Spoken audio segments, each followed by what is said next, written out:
If the Colts are going to make a run at the AFC East title, they have to start tonight. Another loss, and the frontrunners will be too tough to catch. And a wild card would be their only shot. For the Redskins faithful, a division title is hardly on their mind. But even at 1-6, the fans are here for the team's 202nd consecutive sellout, hoping the club can turn it around. Good evening, everybody. Mike Patrick along with Joe Theisemann. Great to have you with us for our 7th year of the NFL on ESPN. The Redskins look terrific in their opener against Dallas. Since then, they have lost 6 games in a row, their worst losing streak in 30 years, and they lead the NFL in one category: injuries. Only 7 starters have been able to start every game. You can say that Richie Pettibone's first year has been cursed. Oh, it really has, Mike. And the other thing also is Richie will tell you he knows who's going to start on the offensive and defensive lines, but they're so beat up, he wonders how long they can go. But the biggest problem they're having is in big plays. On offense, they're not getting any. On defense, they're giving up too many. For example, on offense, 7 total plays over 25 yards for the year. On defense, they've given up 25 total plays over 25 yards. If they want to win, they're going to have to reverse that trend. But, you know, even at 1-6, it's amazing. They don't think the season is over. Richie Pettibone was even talking about the playoffs this week. He said 8-8 might make it. 9-7 certainly will. And more importantly, the veterans, the old warriors on this team, believe it too, because they aren't used to doing anything but winning. Well, they have, but, you know, it's time for those young guys to step up and make the transition. It's time for Desmond Howard to become the big play receiver that everybody thought he could be. It's time for Reggie Brooks to continue this trend of a dominant running back that's second in the NFL as far as rushing goes in this league. And Tommy Carter, it's time for him to step up and be the complement to Darrell Green. Now, the thing about Darrell Green that makes it so interesting, Mike, is he put everything into perspective. He said, last week against the Buffalo Bills, we lit the pilot light. This is the week we got to turn on the gas. Ted Marchibroda, for the 2nd time in his career, has turned around a Colts franchise, made an awful team instantly respectable. He turned 1-15 into 9-7. Then in the offseason, the Colts were very aggressive in the free agent market, trying to upgrade their talent so they could get to the next level. But then Jeff George had the protracted holdout, and that put those plans on hold, at least for a while. Tonight, a critical game for this franchise and Jeff George. You keep mentioning the key word, franchise. You keep mentioning the other word, Jeff George. He is the franchise of this football team, absolutely. Without him, the Colts can't go very far. When I talked to Jeff yesterday, he said to me, listen, I am the leader of this football team. I am the leader of the offense. When I talk to the players on the team, they know that they're not going to go very far without Jeff George. Yeah, he had the holdout. Yeah, it seemed like everybody was bothered by it, but it doesn't mean anything now. All they want to do is win. Indianapolis has won the toss, and the Colts have elected to receive.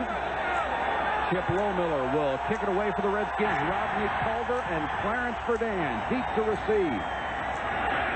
Verdun at the 2. Straight up the middle across the 25 to about the 26-yard line. Jeff George will be making his 3rd start of the season tonight. Last week was only the 2nd time in 10 starts that he's not had an interception. Roosevelt Potts, a Rookie of the Year candidate, the 247-pounder, number 6 in the AFC and rushing number 1 for rookies. The offensive line needed help and got it with Will Wolford, the free agent from Buffalo. He's a 2-time Pro Bowler.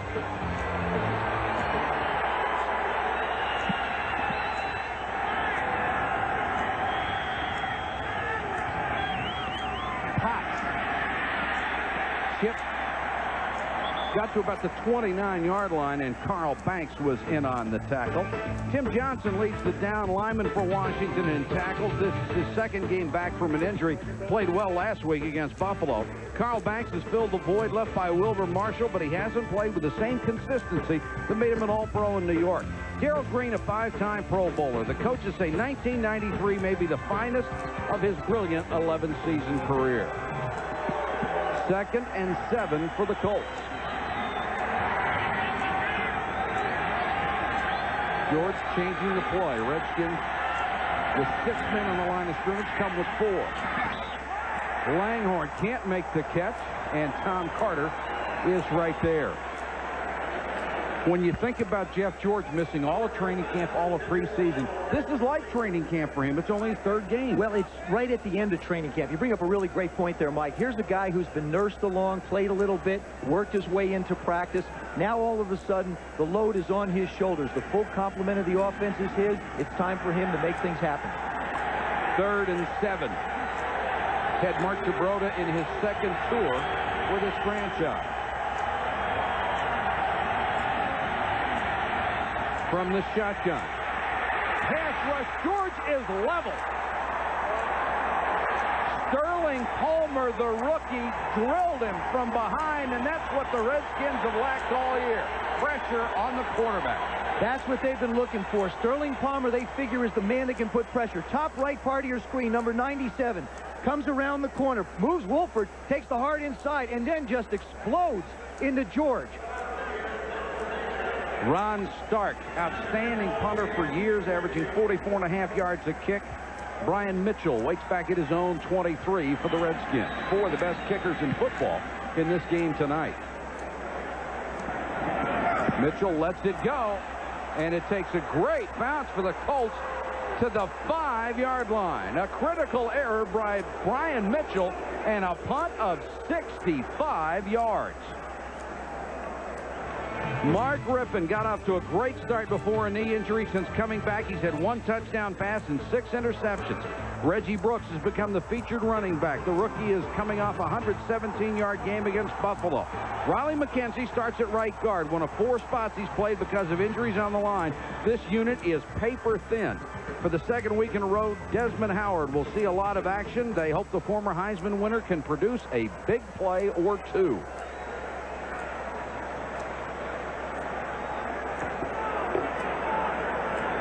Redskins starting out a little shaky. They broke the huddle without one of their receivers. Brooks, the deep man in the eye. Gets out to about the 10. Check out the Colts defense. With Steve Entman out, Tony Siragusa has become the big play man. He collapses the pocket, leads the down lineman in tackles. A first-round draft choice a year ago, Quentin Coryatt solidifies the middle of an excellent linebacking core. He's a good tackler. Strong safety John Baylor has 3 of the club's 5 interceptions. 2 of them have won or saved games. Redskins face a 2nd and 5. Art Monk checks into the ball game as the 3rd wide receiver, along with Sanders and McGee. Brooks again, and John Hand waiting for him at the point of attack. He got past Mo Elowanibi. John Hand last year, Mike, was forced to play inside. He didn't really feel comfortable with it. With the injury to Entman now, all of a sudden, this year, they moved him back outside. He's back where he feels very comfortable. He figures that's where he's going to play in this league. That's where he can be most effective. We saw it on that play. Said he's 6'7". If I'm inside, everything gets all tangled up. 3rd and 7 for the Redskins. Ernest Biner, number 21, checks in. Rypien has it batted up in the air.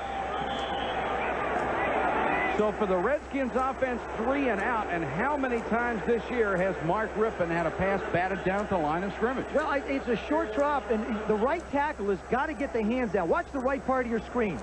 The right tackle, he's got to somehow cut that defensive end. You can't be standing up there.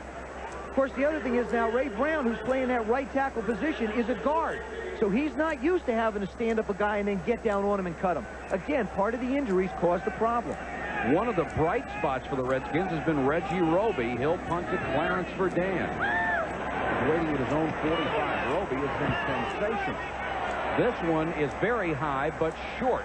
And Verdun comes up to make the fair catch, the 49-yard line. A punt of only 40 yards for Roby, but no return. We're scoreless first quarter at RFK. 0-0 early first quarter, the Colts and the Redskins. And Indianapolis takes over at the Redskins 48-yard line.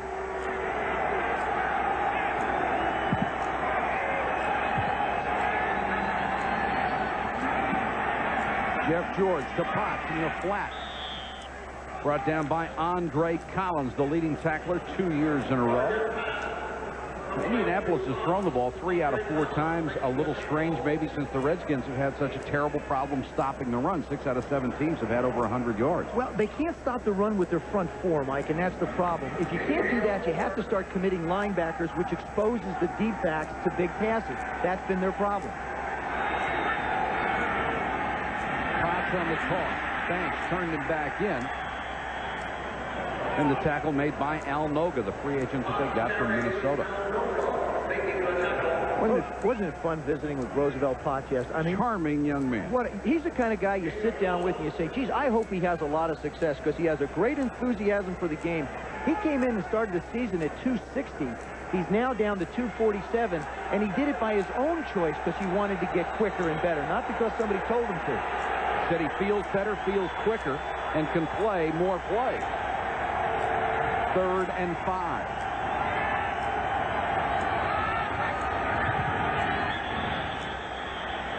And they'll whistle this play dead. Somebody moved up front.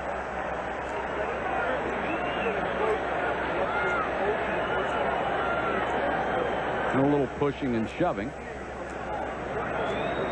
Bobby Wilson and Kirk Loudermilk, the free agent center, who has really helped to shore up the line with Wolford.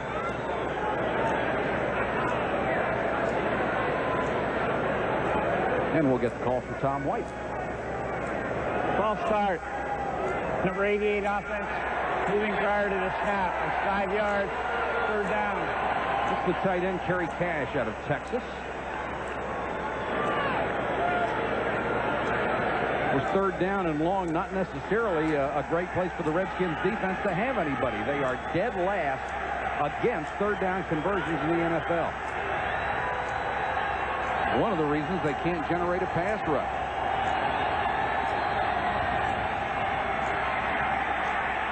George shovels it to Cash. And Cash buried at the line of scrimmage.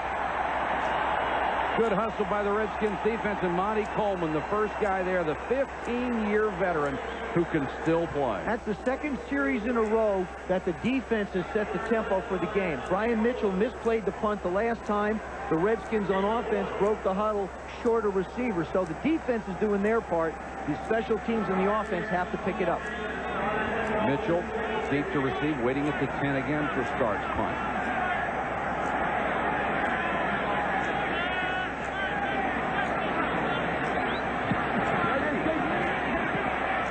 Mitchell taking a fair catch, and he will make this one up the 13-yard line. Punt of only 33 yards, but no return, and poor field position for the Washington Redskins. 0-0, first quarter.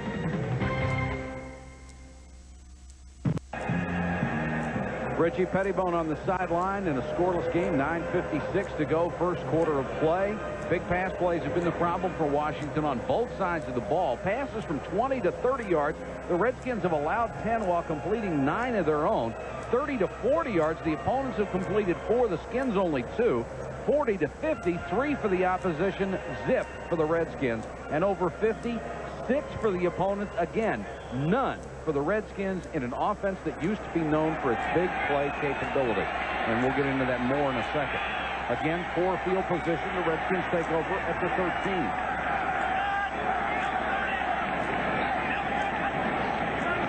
Play action. Rypien under pressure. Steps up. Brooks couldn't get there, and a good job by Rypien just to avoid the sack. That was a good job by Mark. I mean, he showed a lot of poise, got a lot of pressure on him. They tried the play-action pass, which you should do when you're running the ball as well as the Redskins have done all year. But this offense has entirely changed, and I think what they've done by going to the short drops and the quick passes, they've really taken away the strength of Mark Rypien. He's always been an excellent deep thrower. Now he's forced to throw the ball a lot shorter, and he's just not as efficient doing it.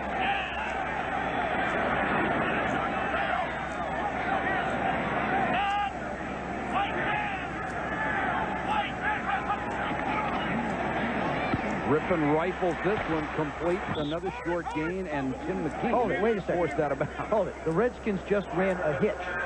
Now, that says they ran last year. I don't know if that's acceptable or not. That was a surprise. This is something they have not been doing. McGee will just go up 5 yards, little 3-4 steps, quick turn, 5-yard gain. If the corners are going to play off you, you're better off throwing hitches than you are quick posts because you're allowed to keep the ball away. The man on your left is Rod Dowhauer, the new offensive coordinator. Still only a gain of 4 and 3rd and 6. Rypien over the middle to Sanders. First down at the 34-yard line. And the crowd, for the first time in weeks, has something to cheer about.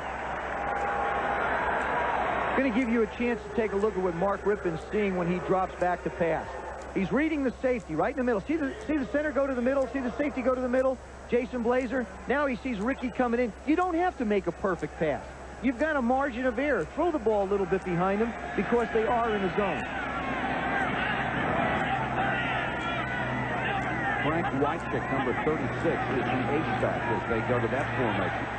Rypien to throw. Throws incomplete. They said Sanders trapped it at the 47-yard line. In defense of Rypien, Joe, he had the best training camp probably that he's ever had, coming off a horrible year. Started brilliantly against Dallas.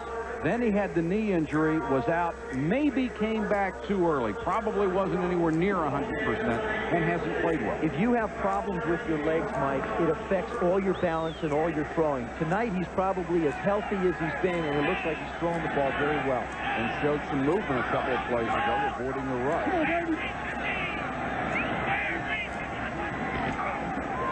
Brooks, the rookie, has been sensational. Breaks this one. Planted as he got to the 47-yard line. John Baylor, the strong safety, whacked him, but after a gain of 13. See, what's interesting is the Redskins come out, they go pass, pass, pass, pass. Now you get that Colt defense thinking, all right, let's go after Rypien, let's go after Rypien. Brooks is so quick when he gets the ball, he can make a move and go inside. Quinn Corey at number 55 right in the middle. He sees Brooks start outside. Now he gets caught in the wash. See, he's a non-factor, but yet he's your middle linebacker. Brooks again behind Wycheck, and John Hand, one of the first men there to get him.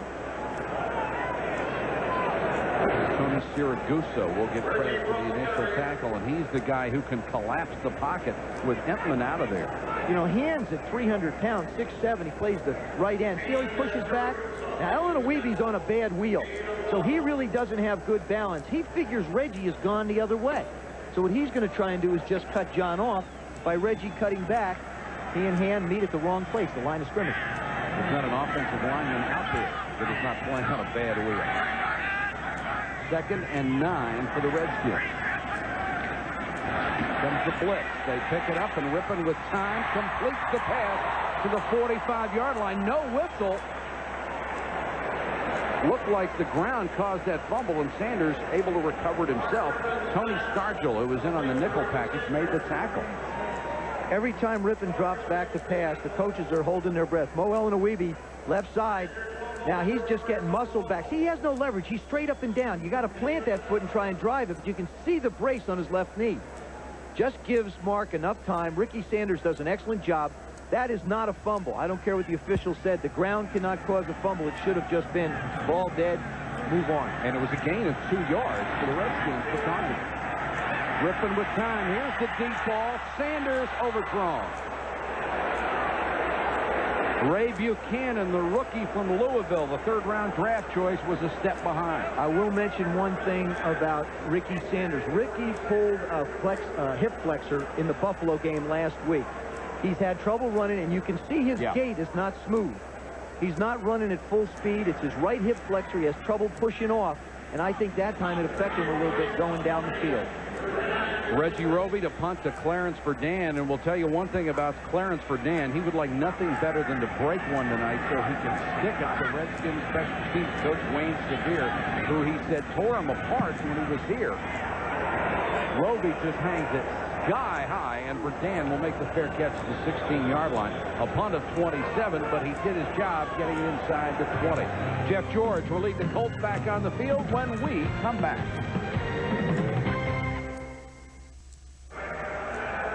Scoreless first quarter from RFK. Ted Marchibroda thinks his club is turned it around after a 3-game losing streak. They won last time out. They could make it 2 in a row and get back to 500. George takes over at his own 16-yard line. Comes the blitz. Potts. Can't get outside. Banks on the tackle. Ted Marchibroda believes in a single formation. He just thinks it's easier for a quarterback to read defenses. And it's the same offensive formation they ran in Buffalo. It's 3 wide receivers. You see them. 1, 2, 3, a tight end, and a single back. That is so everybody is set. When the quarterback steps to the line of scrimmage, he can see and knows where the defensive players are going to be. and they don't like to use motion to mess that look up. Changing the play.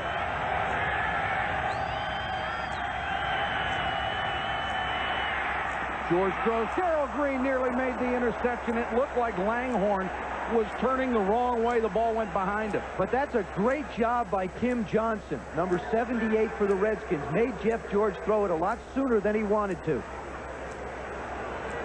Last week against Buffalo and in this game, putting a lot of pressure. Number 78, look at him, right up the middle. Does a great job. Goes right around the corner. Tough to throw the ball and run your back. A.J. Johnson and Alvoid Mays come in as the Redskins go to 6 defensive backs on 3rd and 11.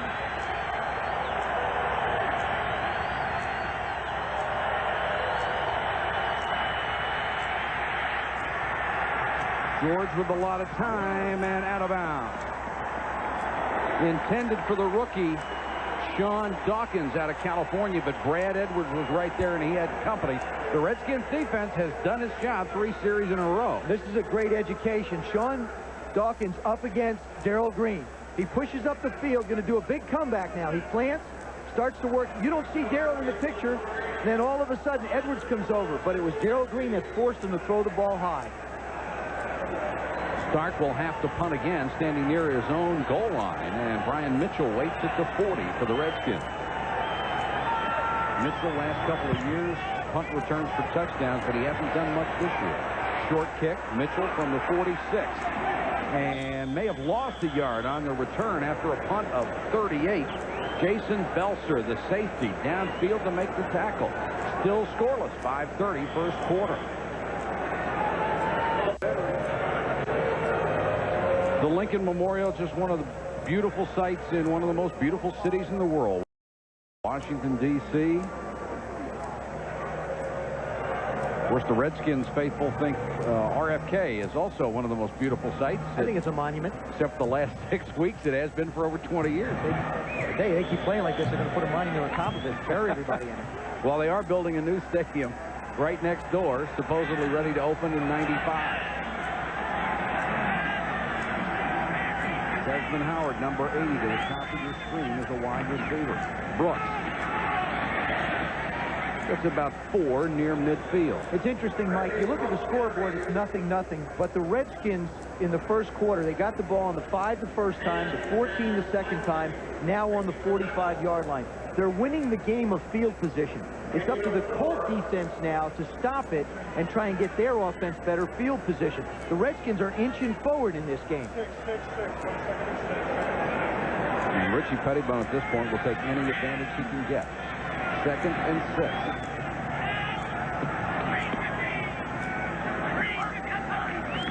Brooks. Nothing. And hit in the backfield and planted. John Baylor was the guy who made the tackle, but he had a lot of help. Rick Venturi said something interesting, the defensive coordinator and linebacker coach last night. He said, I'm not going to blitz people. He said, I don't want to blitz Mark Rypien and make Ricky Sanders a star of this football game and let him hit him with deep posts. But I will bring a 5th man to try and upset it, and it will be sometimes a defensive back, which we saw in that play. 3rd and long, the Redskins, as just about every other category, have had little or no success this year. Here comes the blitz, and Rypien has it batted down at the line of scrimmage. Once again, the short set, if anybody is close to him, you take a risk of having it batted down. And that's Tony Siragusa who got the hands up. Watch the right part of your screen. Number 98.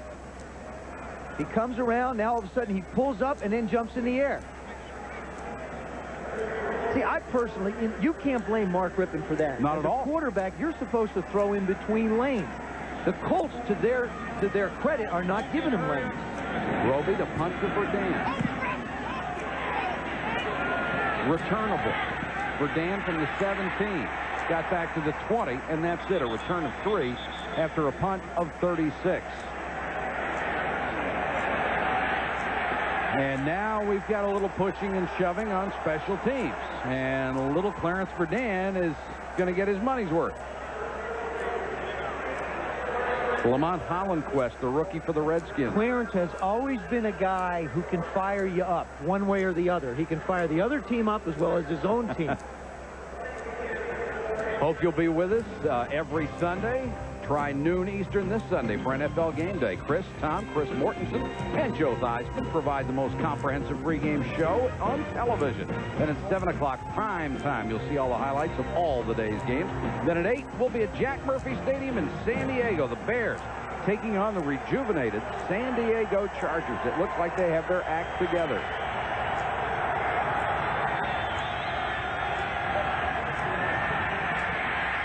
George throwing off his back foot, completes it out to around the 26-yard line. Kurt Govea with the tackle on Reggie Langhorne. There's Jim Hannafin, the offensive line coach with the offensive line of the Redskins, explaining to him, listen, if they're going to do that, if that end is going to sit inside and both of you are going to double team them, then you've got to hold them at the line, not allow them to have penetration. See if they fire into them, build a wall, and then go get the linebacker behind them. 2nd and 4 for the Colts. Potts, the single setback. And Potts will get the carry. Across the 30 to about the 31. It's a first down, but there's a flag down on the play. Sterling Palmer, the rookie, made the tackle. And it's a hold against the Colts. Well, you didn't know coming into this game, would this be a high-scoring game, a low-scoring game? Neither team's been able to score much, but neither team has been able to stop the other guy. Well, when you look at the scoring, the Colts and Redskins both have scored offensively 10 points in the first quarter. They've given up, I believe, 54 and 62. Holding, number 63 offense, 10 yards. Still second down. Take a look at this. I mean, this is incredible when you look at points that they've scored. See that? New England has scored 10, and Washington in 6. Washington, Indianapolis, just 10 in the first quarter. Yeah, that's not an average. That's total. 7 games. And they might not be able to add to that total with 3:05 to go here in this first quarter. Potts. What a shot by Al Noga. I want to show you something. If you can see every Redskin getting to the football. Every guy out on that field is hustling to where the football is. That's something Darryl Green mentioned to us on Friday when we visited with the Redskins. He said, I want to try and get to the ball no matter where it is. That's something he wants to teach Tommy Carter. And now you can see the Redskins as a unit are doing that. And Darryl Green is having another brilliant season. Redskins go to the nickel on 3rd and 14. George to the shotgun. 4-man rush. Langhorne, what a catch! A.J. Johnson was all over him along with Alvoid Mays, and Jeff George is hurt. What a catch by Langhorne. Tim Johnson leveled Jeff George again, but you're absolutely right, Mike. You know something? Ted Marchibroda mentioned to us last night about George's ability to throw on a rope behind a receiver. He hangs in, gets hit low. Look, this is behind him. I mean, that ball is thrown absolutely purposefully behind the receiver and the DB. Look at this play. Tremendous play by Langhorne. Potts barreling straight ahead. Gang tackle as he reached the Redskins' 45-yard line. Potts, 9 on that play, 4 carries for 13 yards. Best game this year was against Dallas when he had 113. This is turn around, give it to the big horse. Good job up front by that offensive line, which has a couple of Pro Bowlers added to it. Now it's all him. He takes Edwards on. He takes Carter on. Keeps the legs driving. Banks tries to get in. Bowles comes in. Still can't bring him down. Clarence Verdun is in as a wide receiver. He is their deep speed threat, but the give goes to Potts again. Only a couple, but it looks like he has a first down. Al Noga again in on the stop. Noga was a guy who has been basically invisible this year after coming over as a free agent from the Vikings.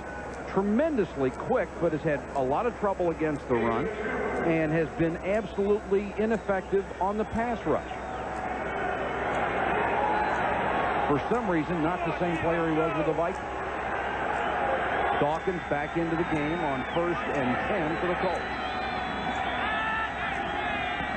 Potts. Little smash mouth football gets him down to the 35-yard line, and that's going to be the last play of a scoreless first quarter. Jeff George will come over and talk to Ted Marchibroda. We're at RFK in Washington. 0-0. Scoreless first quarter in Washington, D.C. at RFK. The Colts and the Redskins, 0-0 as we get ready to start the second period. Mike Patrick along with Joe Theisemann. And, of course, Joe Theisemann spent some wonderful Sunday afternoons here enshrined in the Ring of Honor around RFK. My privilege to be here that day when, Joe, you were inducted. Had to be a very, very proud day for you, and you played a lot of years for that man, Jack Kent Cooke. Yeah, he's a tough, fair owner. That was great to play for him and this organization. 2nd and 2 for the Colts.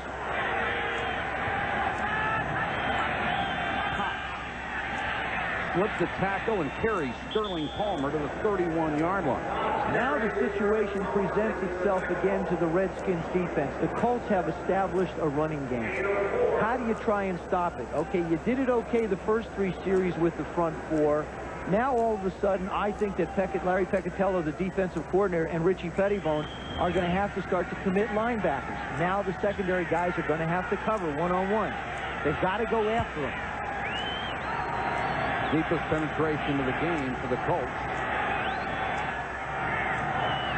George changing the play. Potts really ripped at the line of scrimmage. Once again, Sterling Palmer and Carl Banks were right there.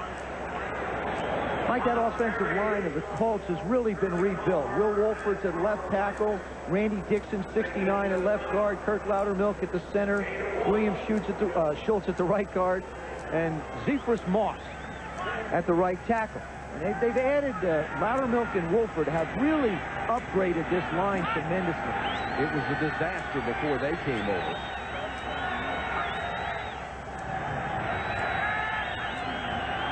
Here comes the blitz. George with time and completes it to Hester.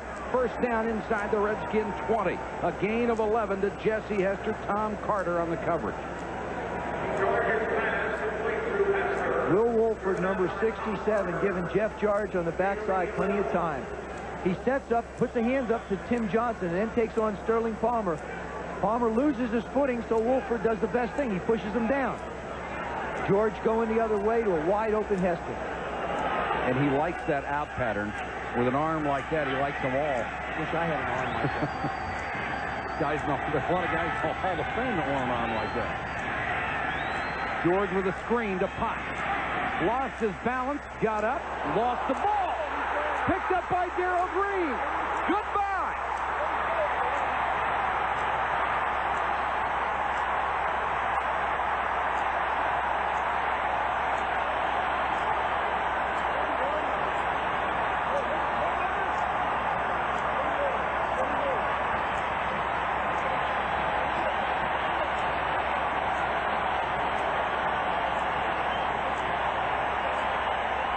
Roosevelt Potts, who had done so well on the drive, coughed it up, and Darrell Green went 79 yards. If he has a step on you, there's no one on the planet who's going to catch him from behind. There's no one on that football field that is as fast as Darrell Green, and I don't believe there's anybody in football that's as fast as Darrell Green. The first points for the Redskins defense this season. Ted Marchibroda just can't believe it. They have controlled this game the first quarter, played for field position, got the break by their defense, and then turned it over. And that young man is crestfallen over the mistake. Lohmiller for the point after. He's got it, and the Redskins on top 7-0. Potts had fumble problems early in the season. Darrell Green having a brilliant campaign. He's on his way back to the Pro Bowl. Interesting, Mike. This is not a fumble problem caused by getting hit. This is one of slipping. Now, he's going to take the screen out on the right side. They're set up in front. Now, what? He just slips. See, he slips. He goes down on his knees, but no one's touched him. A Redskin did not hit him. He's on his knees. Now he gets up, and his knee, you see right there? See that knee? The knee is off the ground. That means that he's up live. The ball comes out, and watch this little bullet go right by you. That's Darrell Green. Faster than a speeding bullet. Nobody's going to catch him now. And Kurt Gouveia was the man who knocked it away. See, that was just a question of Roosevelt Potts trying to regain his balance and his footing. And Darrell just sees the ball on the ground. I mean, Darrell Green, big play guy. That's what the Redskins need. They need big plays from their big play people. And that is a new team record for the Redskins. That's the best since 1956. Darrell Green goes 79 yards. And that was after a 6-minute drive for the Indianapolis Colts. Darrell had said they got the pilot light going in Buffalo. It's time to turn up the gas, and he supplied it. Lohmiller, onside kick. And it's out of bounds. So the Redskins, trying to add insult to injury, take advantage of the momentum, and couldn't get there. Great call. And look at the look on Richie Pettibone's face. So close. Richie's a gambler. Richie will not back off on anything. Watch how close this comes to being a successful kick. Left part of your screen. See, it's only got to go past the 35. Now, you stop it right there. If he catches that thing, this is the 35. It's going to be first down Redskins. Just a little bit too quick. Couldn't quite get to it. The officials conferring. You know, it's always refreshing to talk to Richie Pettibone, and Ted Marchibroda really upset. Well, now what they're discussing is, do they have the ball out of bounds where it went out of bounds, or does it go back like it does on a regular kick out of bounds to the 35-yard line? Well, on an onside kick, you have a chance to do it over if it goes out of bounds first time. That's right. That's one of those rule changes. And Ted is really upset. He says, hey, this really goes against, you know, the spirit of the game. They just gambled and lost, and they get to try it again. This is one that I think Jerry Seaman, the head of the officials, can take to the competition committee and say, it is an unfair advantage to the kicking team to allow them to kick again if they kick an onside kick out of bounds. This is one that should be changed. Well, Ted will vote for it right now. I think the other question is did a Redskin get a hand on it? That I could not tell from the replay. I think it's hard to tell also. Lohmiller will get to tee it up with a 5-yard penalty, and it's a huge break. Otherwise, the Colts get the ball at the Redskins' 47-yard line.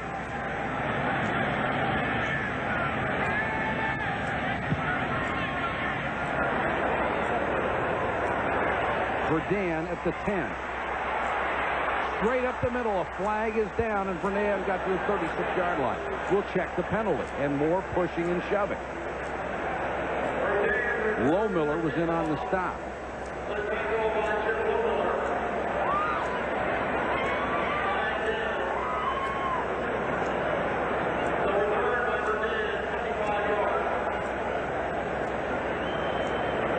And it will be a hold against the Redskins. ESPN kicks off your Saturday at 11:30 a.m. with College Game Day. Chris Fowler, Lee Corso, and Craig James live from South Bend for the most complete preview of #1 Florida State and #2 Notre Dame. Then at 12:30, Big Ten action, the Wolverines of Michigan battle the Golden Gophers of Minnesota. At 7 o'clock, all the scores and highlights on the Residents in College Football Scoreboard Show. Then at 7:30, #20 Louisville against #10 Texas A&M. Join us on Thursday night.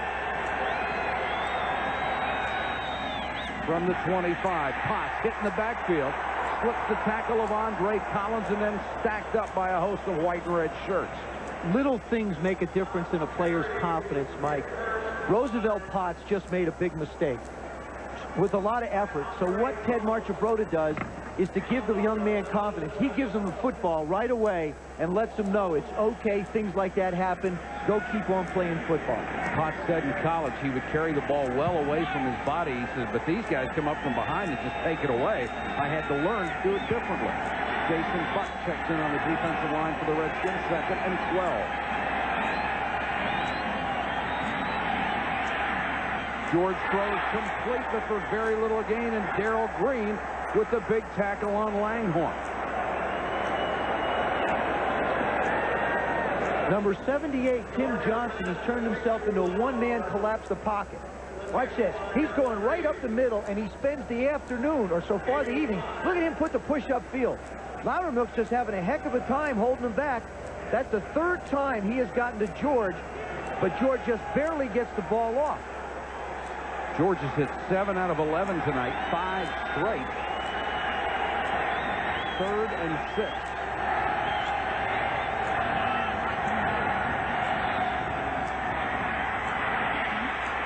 Alnoga, George throws sideline, picked off by Collins.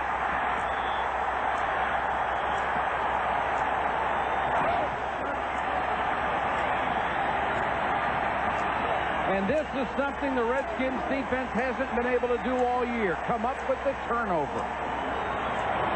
11-12 to go first half. Washington by a touchdown. Jeff George after the interception. The Redskins take over at their own 32. And Mark Rypien on the sideline. Kerry Conklin comes in to take over at quarterback. We'll get word on Rypien if he's injured or not for you in a moment. Conklin under pressure and sacked. Willis Pegues, the 4-year man from Miami, gets credit for the sack. The interception that Jeff George throws. Watch Tim Johnson. See him move? Jeff George goes back. I think he thinks there's a penalty flag. He relaxes, and all of a sudden he feels the pressure, looks back, picks out the receiver, does not see Collins at all. All he sees is the receiver coming across, trying to get in the open field. 2nd and 16 for the Redskins. Here comes the blitz. Brooks against it.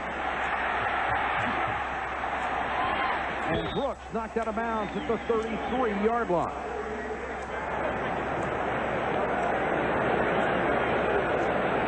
Last week, Mark Rypien threw 4 interceptions in the ball game, and Kerry Conklin never even warmed up. The Redskins, by their own admission, have very little faith in Kerry Conklin right now. He has not played well, but the thing is if you want to try and light a fire on a unit, on an offensive unit, there's only one place you can make a change, and that's at the quarterback position. If it's been done other than for injury, that's the only reason why I could see it made. And we are told it is a coaching decision, no injury, and Conklin is buried again. John Hand crashed through along with Coriat. They get the 2nd sack on Conklin in 3 plays, and the Redskins are out of field goal range.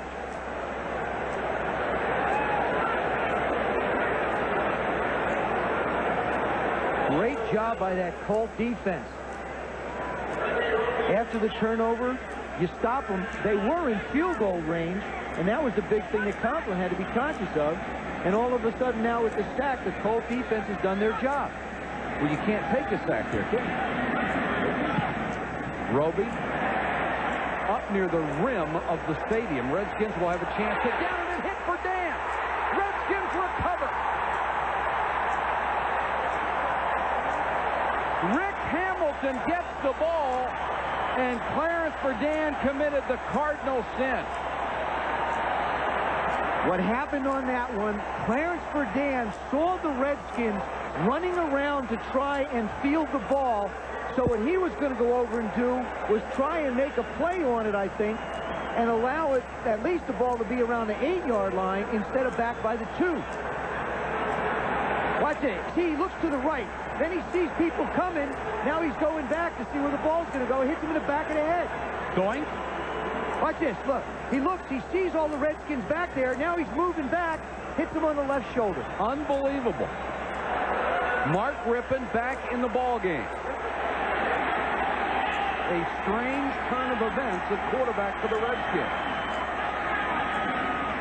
Brooks. Outside. Powers his way to the goal line. John Baylor saves a touchdown. Brooks with some speed, and at 2:02 he runs very hard. He is, you know, you talk about guys being good backs. He is a great young back. Watch him run. He's going to run right at you. First of all, he starts up. Now he shows the speed to get outside. He's got the ball in the proper hand, lowers his shoulder, keeps his feet going. Actually, that should have been a touchdown because the ball does break the goal line clean, but they don't give it to him. The Redskins haven't been down here very often, but when they get down here, they score. Rypien, quarterback keeper, second effort, touchdown. The special teams mistake by Verdun sets it up.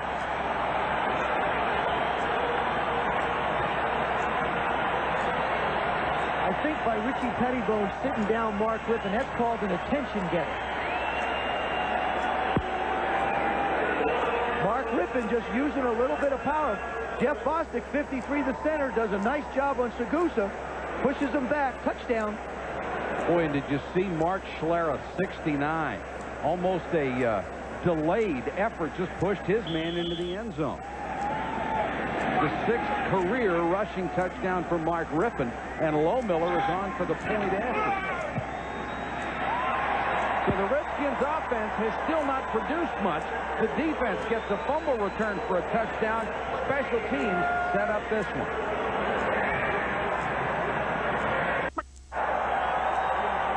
The Jefferson Memorial, another one of the most famous tourist attractions here in Washington, off the reflecting pond. And talk about attractions. There they are, the Hogettes.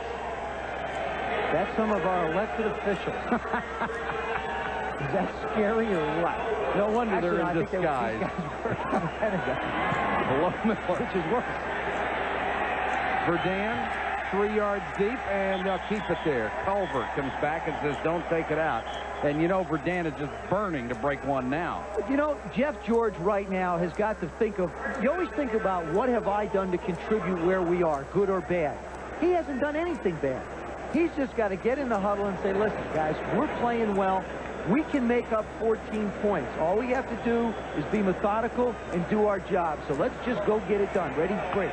Look at that. Right out of the huddle. First and 10 at the 20, 8:56 to go first half. The play, Mike Patrick and Joe Thomason with you from RFK. George to Potts. Collins out there to make the tackle along with Darrell Green. Green has been everywhere tonight. Uh-oh.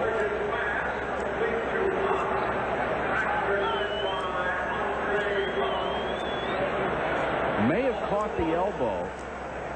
And the last thing the Redskins can afford is another injury to anybody, let alone Darrell Green.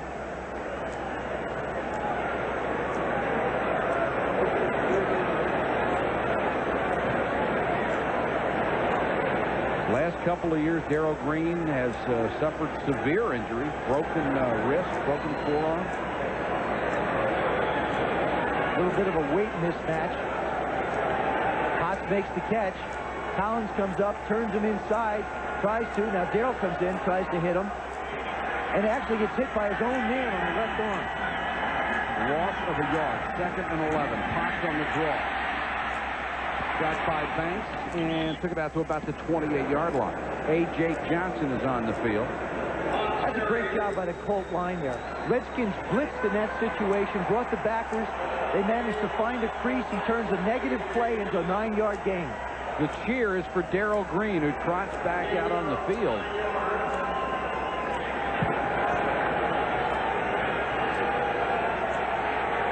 The little guy, only about 175 pounds, but very tough.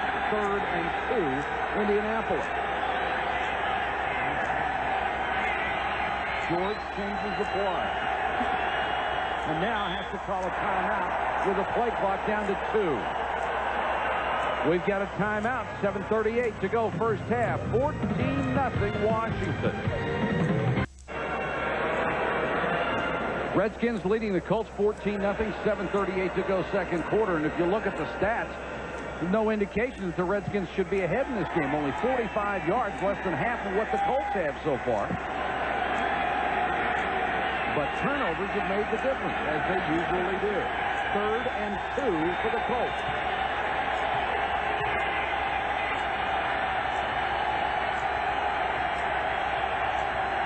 Blitz. George with time. Langhorn. A.J. Johnson can't catch it. Touchdown.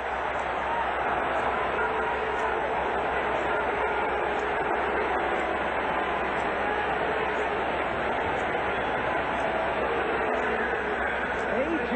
Johnson, the Redskins have said for years, if he could only stay healthy, he is a brilliant talent at corner.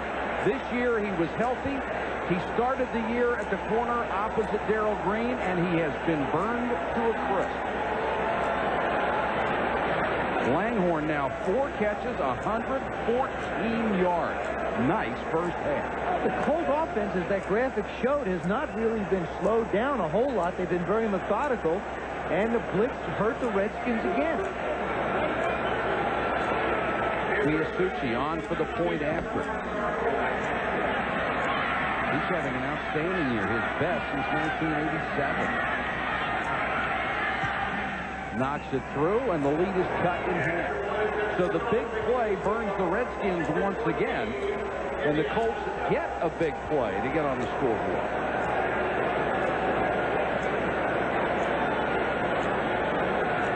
There's Langhorn. Now what George is going to do is he's going to see Edwards. He's just going right down the middle.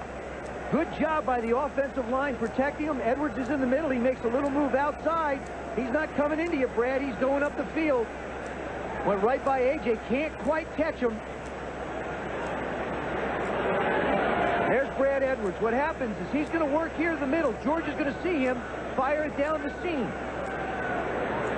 Looks to the right just for a second. Thinks he's throwing the in. It's not an in. It's a post. And he's gone. Colts showing a whole lot of composure right there, Mike. Like I said, Jeff George coming out. Does a great job in keeping his offense together. Brad Edwards just really having a tough year. I mean, he's struggling. He's like a batter in a slump. He just keeps swinging harder, and he keeps missing the ball and missing the ball. I mean, at the beginning of the telecast, we talked about the big plays. 10 touchdowns of more than 20 yards against the Redskins defense, the most in the National Football League. you got to give credit to that Colt offensive line, Mike. That's the big key. If you're going to bring a lot of people and they can block, the guys have got to cover one-on-one back there. And as you can see, the Redskins have not been successful having it happen. George talking to Langhorn. Hey, he says, listen, run down the field. I'll throw it up. You go get it. Desmond Howard, number 80, and Brian Mitchell, number 30, are deep to receive. Howard averaging only 18 yards a kickoff return this year.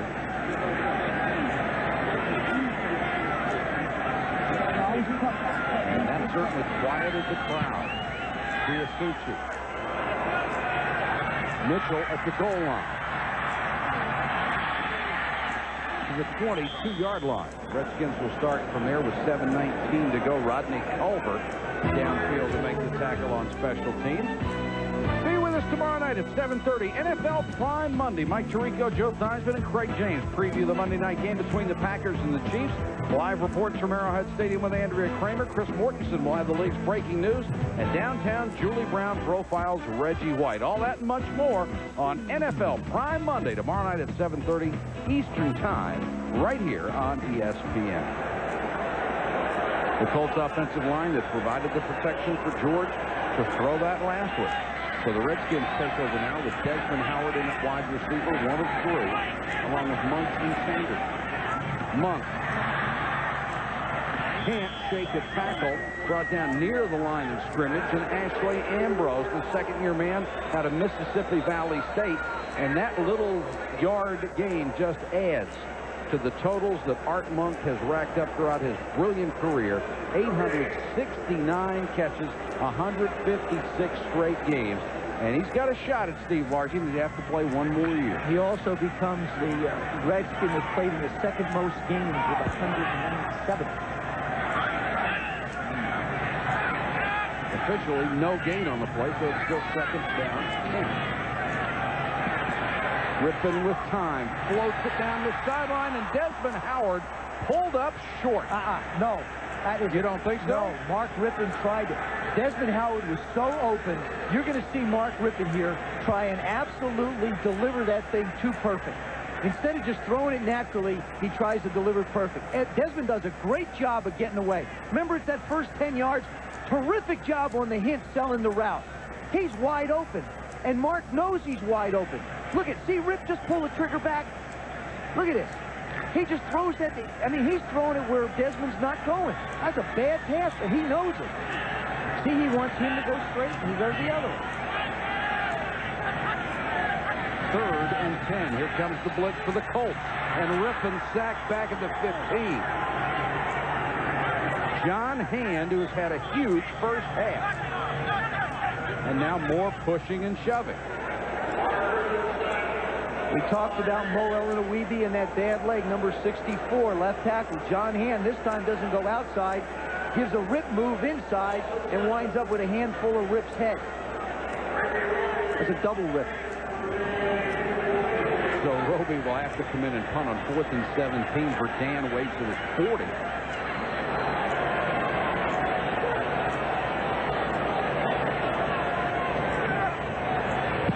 Might be able to air this one out. Instead of low line drive, Verdun can't get over there to take advantage of it, and it rolls near the 30.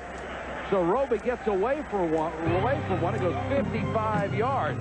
There's a penalty flag down. The Redskins are going to have to punt the football again because Johnny Thomas ran out of bounds, came back in, was the first man to touch the ball. It's an illegal touch, so the 55-yard punt is wiped out. And Roby will have to do it again. Another low line drive.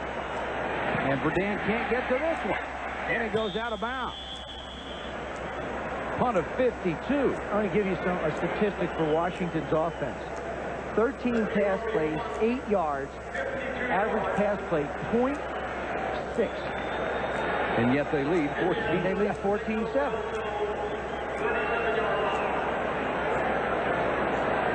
Now you don't only have the offensive line overlooking at plays, you got the quarterback too. There's your passing yards. 126 for Indianapolis, a measly 8 for the Redskins. Unbelievable. The Colts trail by a touchdown with 5:50 to go in the half. They have it at their own 37.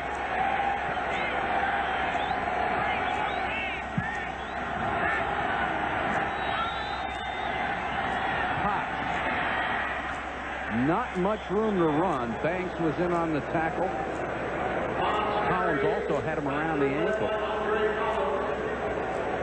Carl Banks, of course, came in here to fill in for Wilbur Marshall. But an acrimonious party with the Redskins. Banks, a longtime star with the Giants. He's not played as consistently as he did in New York. He's had a couple of good games, and by his own admission, a couple of very poor games. In the decade of the 80s, nobody was better over the tight end than Carl Banks.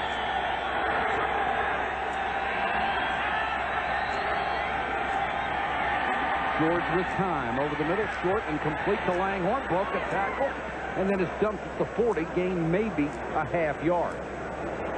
You know what's amazing about Jeff George is almost every pass he throws leaning backwards. Now, you've got to have an incredible arm to be able to do that. With the touchdown pass to Langhorne he threw off his back foot. Here's a 3-yarder off his back foot. Is that a carryover from what has to be shell shock from his first couple of years, sacked almost constantly? I think so. Watch this. Watch him drop back. Right part of your screen. Watch Jeff George. He plants. Now, you're supposed to step into it, but he doesn't. He throws going backwards. 3rd and 3.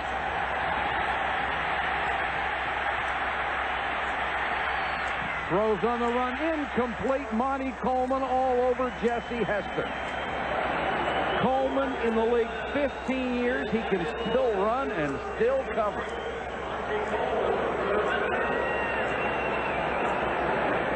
Good job by the Redskin defense. Jeff George showing he's mobile, moves around a little bit, got out of the pocket, tried to make a play. Didn't. Stark will punt to Brian Mitchell, who waits at his 10.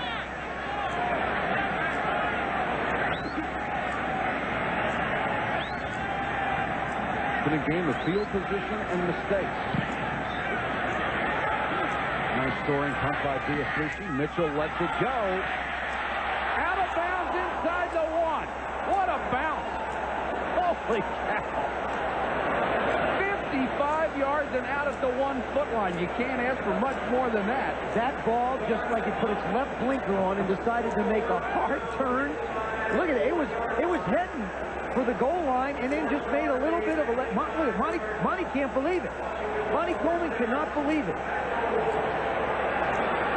Look at this. Here you go. Put the blinker on. Okay, I'm going to go ahead and bounce. No. Am I heading for the end zone? No. I'm still heading for the end zone. No. Unbelievable. And from the goalpost cam, the Redskins start from their 1-foot line. Let it fly. This is where I'm looking. Let it fly.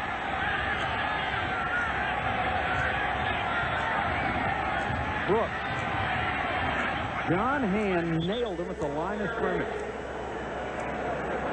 Former #1 draft choice out of Alabama. That right side of the defensive line, Hand and Saragusa are really doing a great job.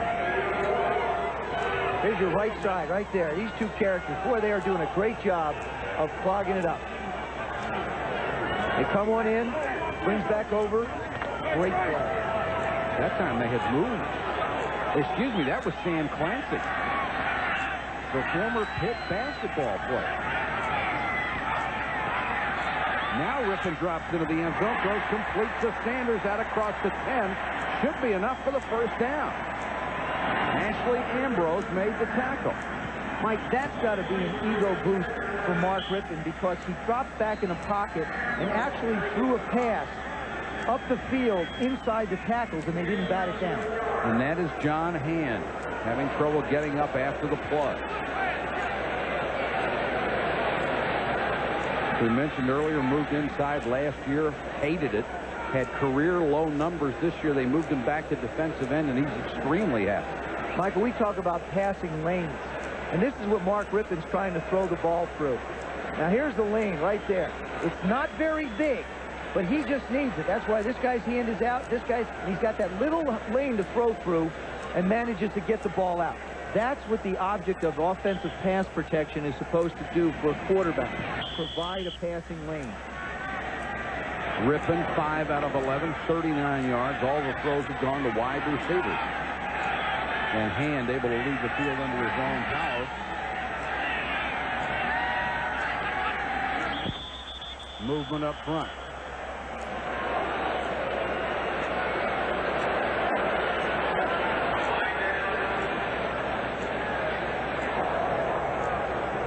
False start, number 64 offense.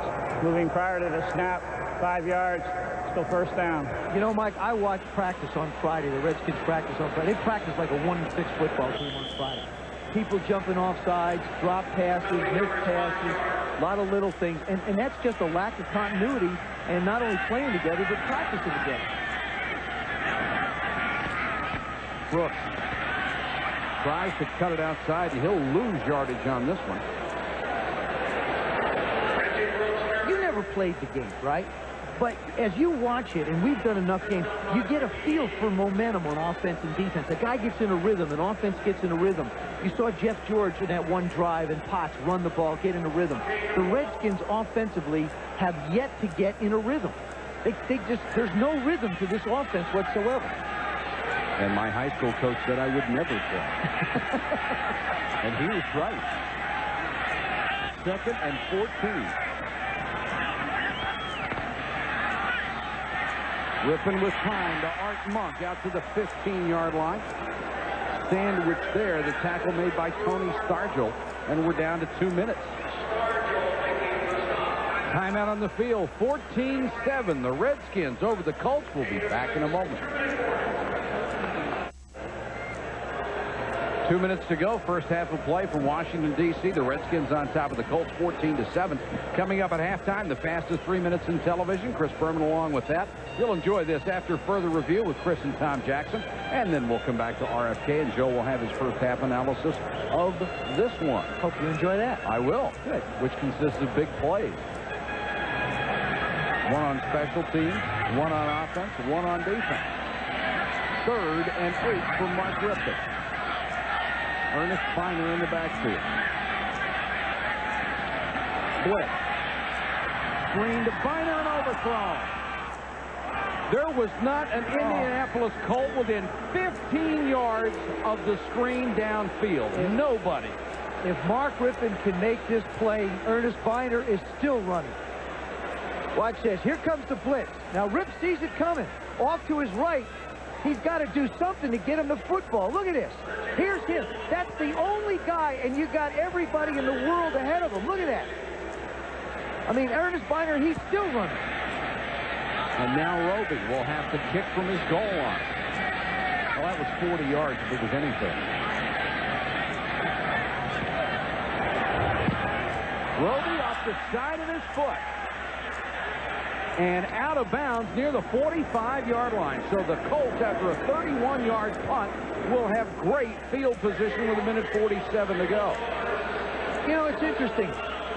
That's what a great return man can do to your kicking game. Instead of Reggie Roby doing what he does best, kicking the ball 4 miles in the air, 70 yards downfield, they're trying to get cute and kick the ball away from Clarence Verdun. Have you seen those low-line kicks the last 2 times? You think that's playing? I think that's part of it. Sure, I think you kick the ball low and away. Wayne Severe respects Clarence Verdun. Now he's caused them to change up a little bit. I think if you've got Roby, you just go ahead and kick it 65 yards. 1:47 to go for the Colts. George, can he take advantage? Throws on the run Langhorne, who has had a big first half. Makes the catch against Darrell Green at the 41. Gain of 5. Colts have 2 timeouts remaining. 1:33. This is the 2-minute drill that they give you in practice. 1:30, 2 timeouts.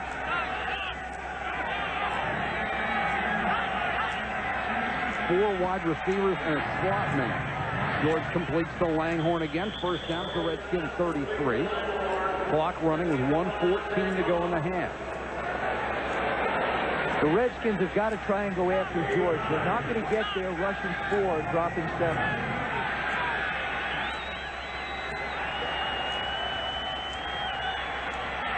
George with time had that one tipped. Collins got a hand on it, intended again for Langhorne. You saw the first time Jeff George really step into a pass. Yes. I mean, he can flat throw it like a roach. And that's the difference in a Jeff George and, say, a John Elway. John Elway always steps into his passes and lets it fly. Jeff George has been throwing a lot off his back foot. Watch the difference in the delivery. We showed you the one off the back foot. Here's one with him stepping into it. Plants that right foot and then just leans into it.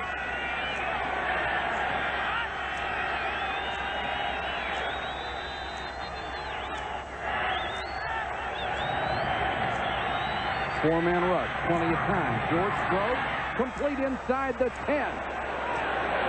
Caught by Aaron Cox, the former Ram, a gain of 24. And the Colts will stop the clock with a 1st and goal. It was interesting listening to you and Ted Marchibroda talk the other night, talking about Jeff George and some of the throws that he has made. And Ted started laughing and said, for me, he was a fine quarterback for a long time in this league. He said, it would have been a lucky throw for me to make that. You laughed, he laughed. We all knew what you meant. George has an all-pro arm. You hit it right on the head, Mike. Ted Marchibroda put it as well as anybody. He makes throws that other people can't. Quite frankly, he makes throws that other people on the Colts can't. Here's just a rocket right into the hole, right into the dead area, make the catch. Now, I guess if you can look at this as an advantage for the Redskins, they can't complete a pass over 20 yards right now because they're only on 9. So if the guy catches it at the back of the end zone, it would be a 19-yard completion. So for the Redskins, maybe that'll be the key. Plenty of time left for the Colts. 48 seconds to go in the half.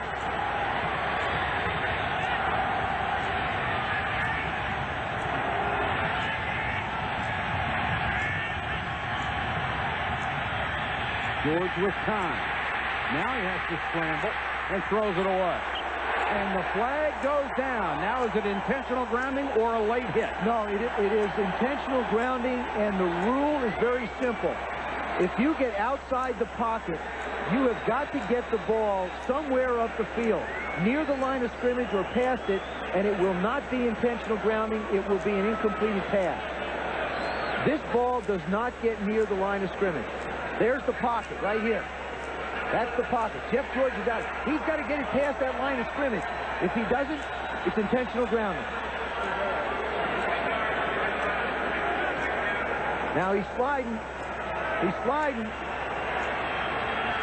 He's not out, no. Well, and also he didn't get it anywhere near the line of scrimmage, which was the 8. Absolutely right. So it's an automatic call for the official.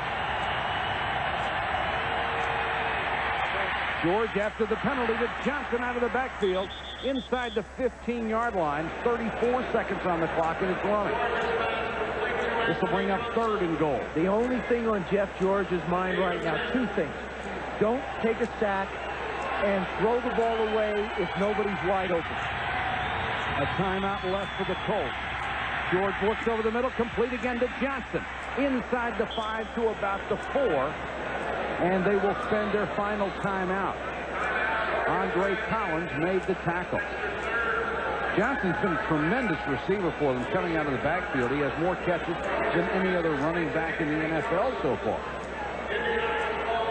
Ted Marchibroda, interesting now. You would expect the field goal unit to be jogging out onto the field. It's 4th down and 5. But yet he's talking it over with his quarterback. Now they send the special teams out. I think for a moment, Teddy thought maybe we'll go for it, but no, we're moving the ball too well. Well, the timeout gave him that extra few seconds to think about it. And Biasucci, having his best year in a long time, last season his field goal percentage all the way down to 55%. This year he's hit 14 out of 17, and back where he was when he was a Pro Bowl kicker.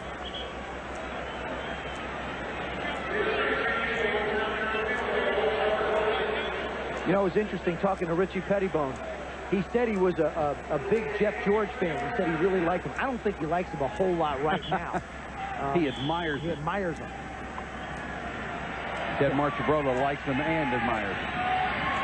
Biasucci from 23 yards out to cut into the lead. And he hits it out of the hole of Ron Stark.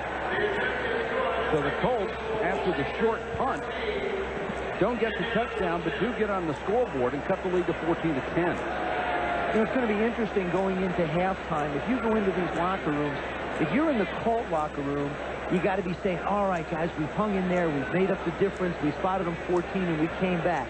If you're the Redskins, you got to be going, hey, listen, we are leading. Remember that. We're leading. All the offense has to do is get out there and make some plays, and we can win this game. So it should be 2 positive locker rooms. Both teams coming out, one with the lead, the other playing well. And the Redskins have gotten the lead on big plays. One when Roosevelt Potts, with sheer second effort, tried to get up after catching a screen pass and falling. And when he gets up, he's hit. The ball comes loose, and Darrell Green goes 79 yards in about 8 seconds.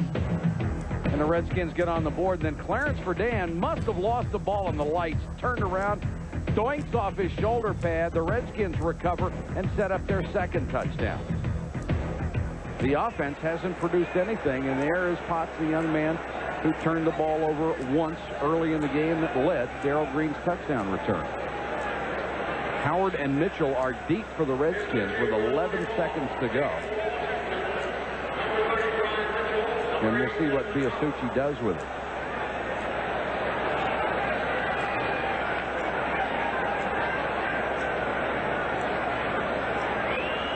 Former Heisman winner out of Michigan, who had so many big plays in college, has yet to produce for the Redskins as a pro. But he certainly has the athletic skills, and they're counting on him to do that. Mitchell across the 30, but a little out, with 6 seconds to go in the half. And if the Redskins come out and take a knee, the crowd is going to get back into it against them. Well, you know, that's the thing to do. Oh, I think it's a smart play. It's the only play to make, and let the crowd vent a little bit of their frustrations now, go back in the locker room, regroup, and get ready for a second half of a game that is really turned out to be a more evenly matched in the score than it has been on the play field. And they set up in their formation to take a knee. They do. Here's the expected reaction. But you're right. It's a good call. You don't want to take a chance and give them 7 more right at the end of the half. That's the end of the first half. Our score, the Washington Redskins 14, the Indianapolis Colts 10. Now let's join Chris Berman for the accurate halftime report. All right, Michael, thank you very much.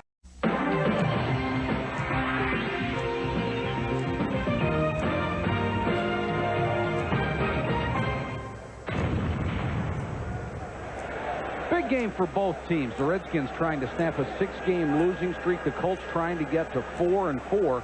They thought they had a chance for a division title this year, coming off a tremendous improvement from a year ago, but they have struggled. They seem to be getting better each week as Jeff George gets more experience. Only his 3rd start of the year tonight. There's Theisemann Howard. Offensively, the Redskins have had 1 out of 8 of their drives have netted more than 15 yards. I mean, it is just an offensive ineptitude. Biasucci. Mitchell at the 3. Brian Mitchell to the 37-yard line. A return of 34 for Mitchell. And we talked about the stats in the first half, and the Redskins offense anemic at best. 25 passing, 31 rushing. Look at the Colts, 188 yards passing, yet they're down 14-10. And the Redskins, they've had to commit more than their front 4 to stop the run. They've held them to 38 yards, but again, the big play hurt them. Redskins in the 3 wide receiver set. Brooks the setback. And he'll get the carry on first down. Brooks across the 40 to about the 41-yard line. Tackled there by Stargell and Parad. Get an idea what the offensive passing game has been. Mark Rypien's passing attack. You see him working one side of the field, 2 out of 3 to the right, 3 out of 5 to the right. He absolutely has not thrown the football to the left side of the field. Everything has been to his right. The Redskins are flooding areas, and in this case, they're flooding it to the right. 2nd and 6.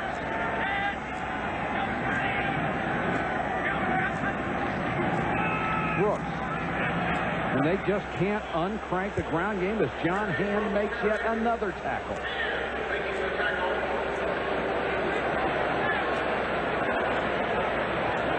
Mo Elanoweeby this time trying to get outside position on John Hand. Hand just throws him aside.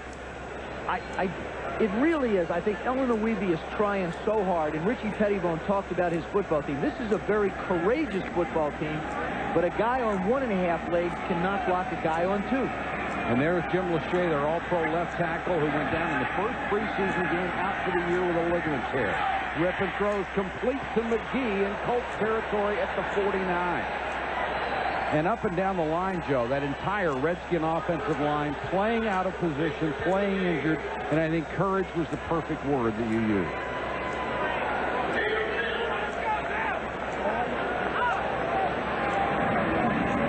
One of the few times tonight the Redskins offense has moved to 6. They have it to 49.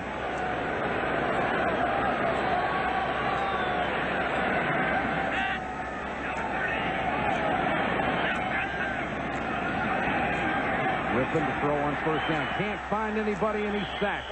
Sam Clancy, 6'7", 300 pounds, who did not play football at Pittsburgh, was a basketball player, drafted in the 3rd round by the Phoenix Suns, was cut in training camp. But you got to give an awful lot of credit to the secondary of the Colts that time. That was a coverage sack. Good time by the offensive line of the Redskins. Rip sat in the pocket, looked, and they finally broke down. Rick Venturi giving those signals. Defensive coordinator likes what he sees so far.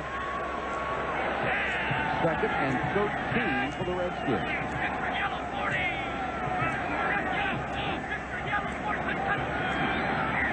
Draw to Brooks.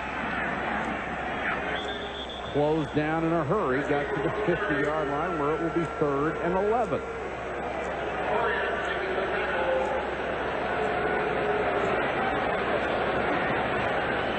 Redskins need a play right here offensively. They need to pick up a first down. They have not contributed to the success of the first half by having the lead to 14-10. Third and long, 0 of 5 tonight, 21% on the year.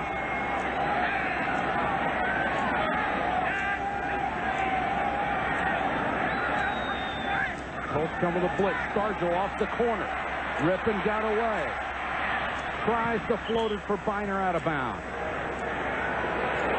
The Colts try to disguise those blitzes. That time Stargell came off the corner. Venturi likes to bring that fifth guy. He's not going to commit everybody. Watch him off the corner. He sneaks in. Now, it just so happens there's nobody there to block him. They had a free release by Byner out of the backfield. Now, Rip's trying to lay it up. See, Rip's got a bad wheel, too. He can't turn to make the kind of throw he wants to. There's another case of a guy playing courageously, but just not being effective. Roby to kick to Verdane. Another low line drive. Verdane waves the arm, makes the fair catch at the 22-yard line. A punt of only 29 yards. There's a flag down on the play.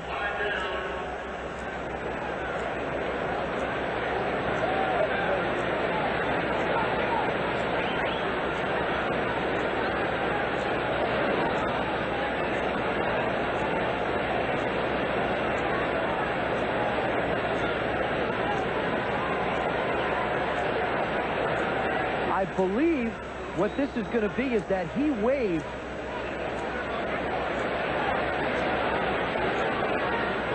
A lot of people doing a lot of tomahawk chops out there. Yeah, well, it wasn't the greatest fair catch signal you ever saw, but... No, but he goes to the ground, and I don't think he came up running. No, he didn't.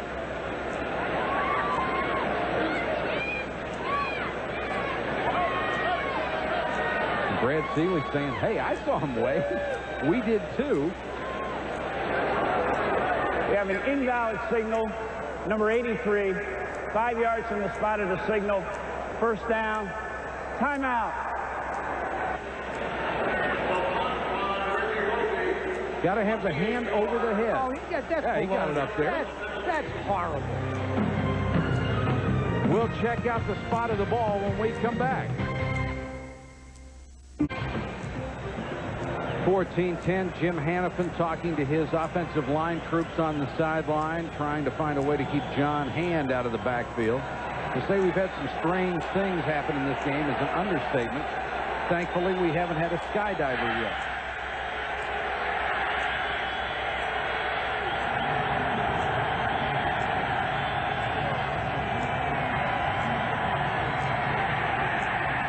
The Redskins defensive line surged that time. Al Noga in on the stop. What's his best game as a Redskin? What great anticipation. You'll see him come off the ball a half a snap quicker than everybody else, get through the gap, and make the penetration into the backfield. That was terrific.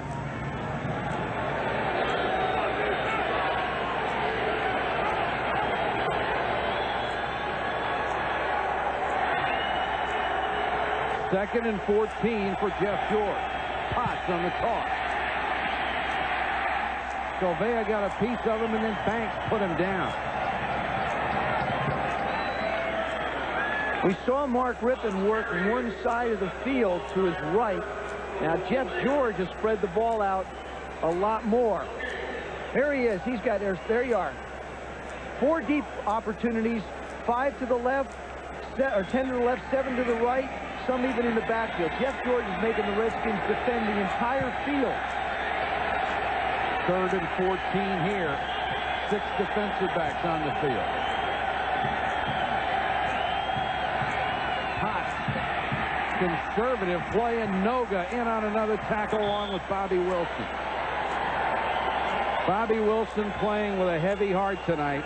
His father passed away in the night last night. And it takes a lot of courage for that young man to be out there right now.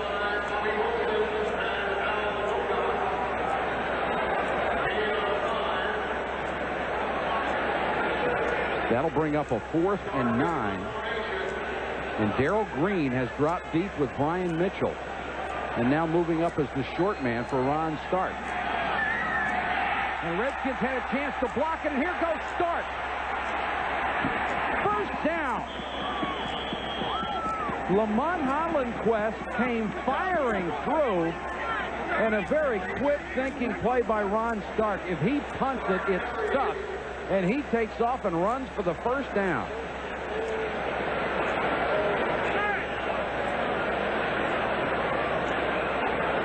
Boy, you wonder if this is a gutsy call or what.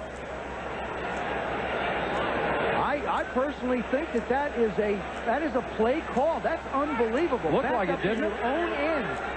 When you saw the lineman on the right side go out to the right instead of downfield, it may have been. Talk about guts. Dawkins had it knocked away by Green. Great play by the veteran.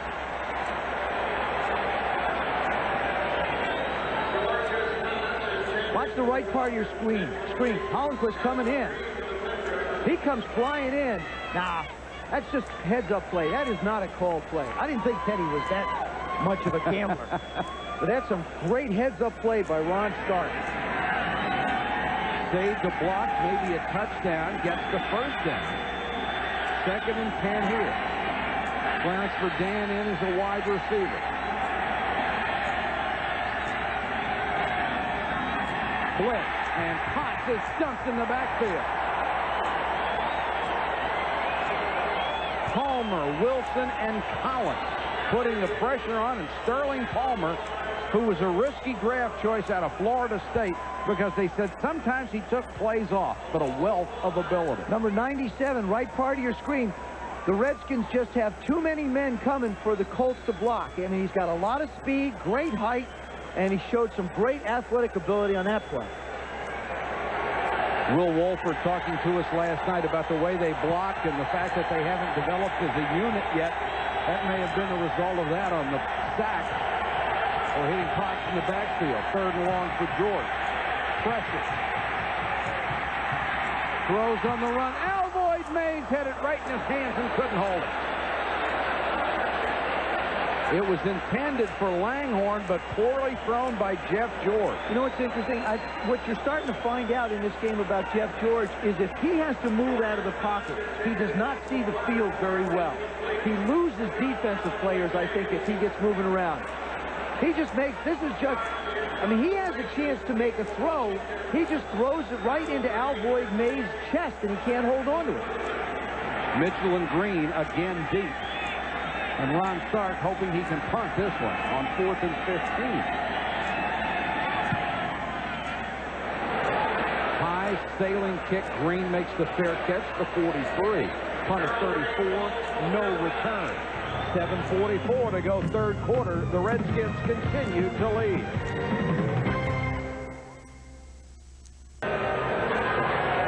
(14-10) Redskins. 7:44 to go 3rd quarter. There's Brad Seeley, the special teams coach for the Colts. Now, after that near block, they decide to make the adjustment, and what they do, number 35 is Culver. That's Radicek right there, the personal protector. They'll go over and finally pick up Hollenquist coming in.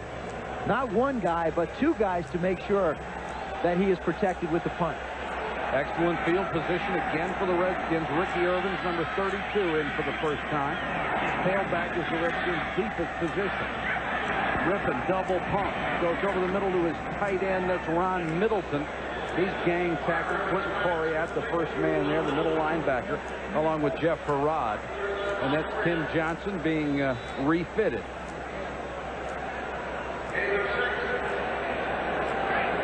You can see the wrap on his ribs.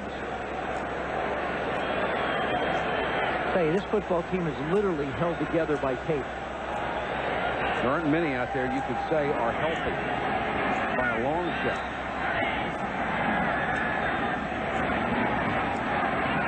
Rypien another short set. Wide set.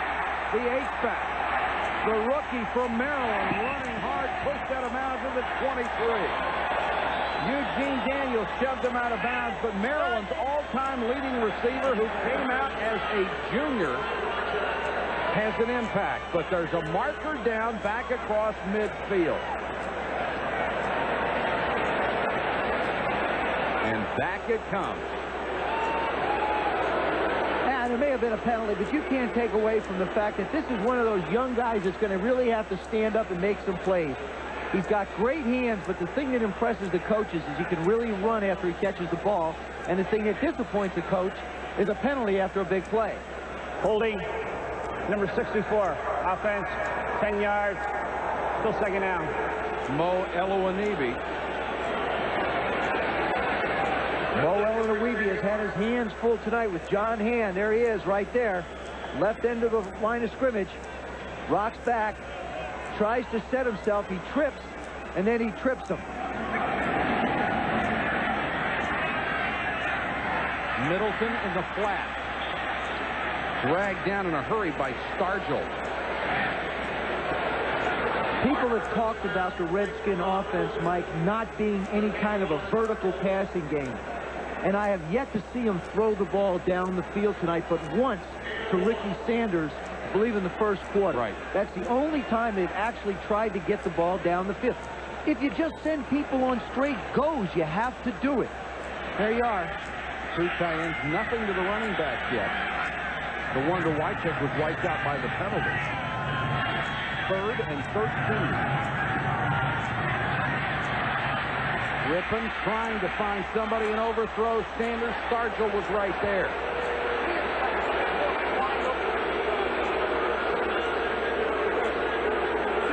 And the Bluebirds are out at RFK. Tough throw when you're a quarterback trying to throw back into the middle of coverage. I mean, a lot of bad things can happen. Very few good things when you try and make that throw. Roby to kick to Verdun, who waits at the 16. Nickname is CNN. They asked him why. He said, because I run my mouth 24 hours a day. Verdun at the 20. Got a seam. Still on his feet out at the 35-yard line. A return of 15 after a punt of 39. 5:49 to go, 3rd quarter. Jim Hannafin talking to Mo Elowanibi. Back in a moment. 1600 Pennsylvania Avenue, the seat of power in our nation's capital. You know things are bad if you're a football coach, if you're having a worse year than the president is.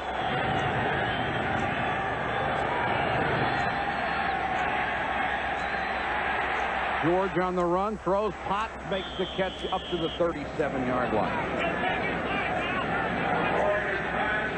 A lot of change going on in Washington this year. New vice president, new president. 14% of the Senate is new, 27% of the House. Then you go to the Redskins, new head coach, new coordinators all around. 6 new starters on offense, 4 new on defense. Capitol Hill 1, Redskins nothing so far, would you say? Richie Pettibone would agree. Honest to a fault. You ask him a question, he gives you an answer. Always has, always will. George flush out of the pocket again. Complete to the sideline. Hester, was he in bounds? No. And there's a flag down. The Colts really beefing on the sideline. Only got 1 foot down. We'll check the penalty back at the 39. The legal man downfield.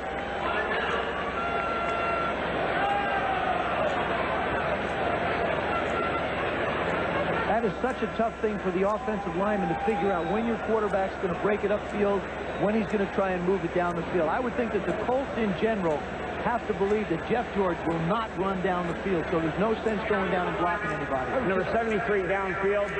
The penalty is declined. Take the result of the play. 3rd down. That's Zephyrus Moss, the right tackle. I was just going to say it had to be harder with you playing quarterback because your guys, you know, had to be aware of your run. My guys used to yell at me all the time. They used to say, make a decision. I think in Jeff George's case, the decision would be don't go downfield, I'm not running. 3rd and 7.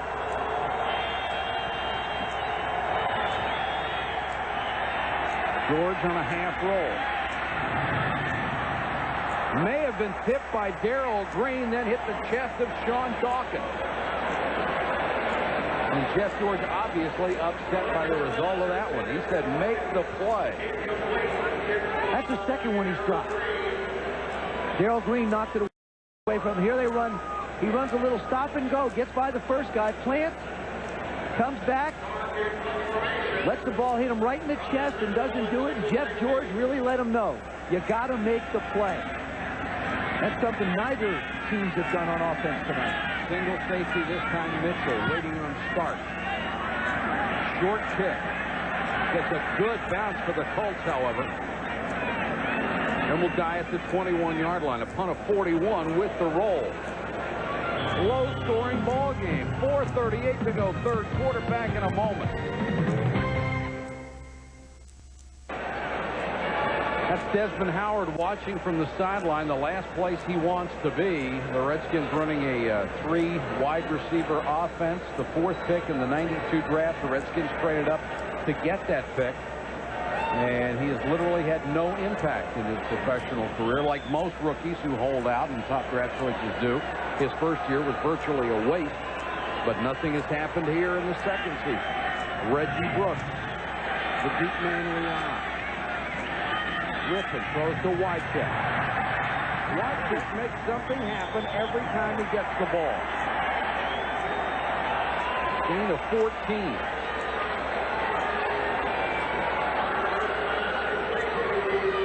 They continue to throw the little short pass to the right part of your screen. Rypien with a 5-step drop. You can count them. Plant, set, and fire. That's what they would like to do. They would like to keep the ball in that kind of a rhythm. Wycheck delivers the hammer and picks up a few extra yards. Believe it or not, that is the longest completion the Redskins have had tonight. Play action. Rypien has to step up. Guns that one behind Sanders. Ambrose was the closest player to it, the defensive back for the Colts, and the Boo Birds are out again.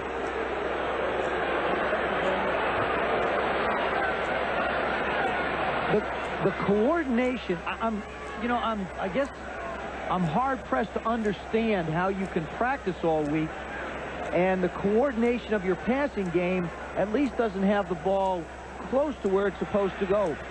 No matter whose fault it is, it just there's no semblance of it. Boy, and that one wasn't close. Monk and motion. Brooks. A nice block from Middleton. Brooks to the 46. Jason Belzer made the tackle. Ron Middleton, the tight end, came over and devastated his man to make that hole. Ron Middleton's like a pulling guard. This time he'll come over in motion this way, make the play, and you'll see Brooks cut it up inside. He comes over, kicks out on McClendon. Great block. He's trying to bring Reggie Brooks down with one arm. That's not going to happen. The young guy's making things happen for the Redskins. Brooks, who started only his senior year at Notre Dame, but is going to be a terrific player. And the Colts have burned a timeout with 3:30 to go, third quarter. Back in a moment. Homer, Joe, he's my player of the day every day he plays. He's just incredible. You know, if they could get a little more of a compliment around them, Detroit offensively would be literally unstoppable. I think they'd be a lot like the Cowboys. Among the other noteworthy things that happened in the NFL, Don Shula denied his record-breaking victory today, trying for 325 to pass the legendary George Halas. Our congratulations in advance to Don Shula, one of the brilliant coaches. And, of course, it was the Jets that did it to him again. Miami has just had fits with him for years. Brooks on the draw. Parad was waiting for him, got him around the knees to bring him down. Parad is a courageous player coming back off a dislocated ankle. They thought he'd be out 8 to 10 weeks. Came back in about half of that. And the coaches say they really feed off of his enthusiasm as a defensive player.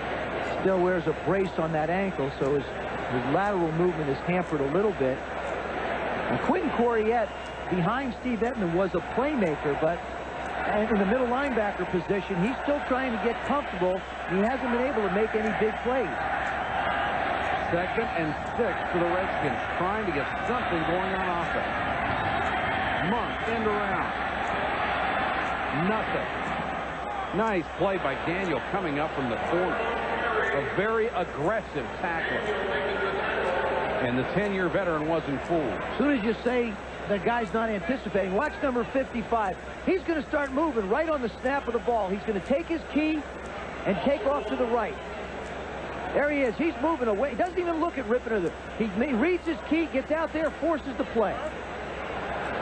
3rd and 7 now. Coriat was an inside linebacker in a 3-4 at Texas A&M, which is the defense the Colts used to run before they got empty.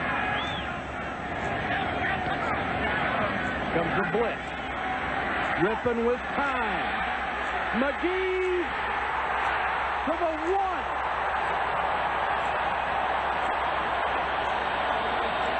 A 42-yard strike beating Ashley Ambrose.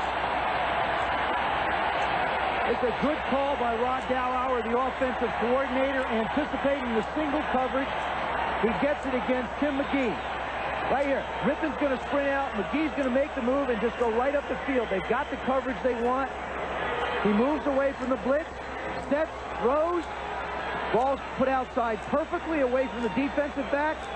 You got 1st and goal at the half-yard. Excellent throw, excellent concentration, excellent opportunity. McGee, the free agent from Cincinnati, who's replacing Jerry Clark.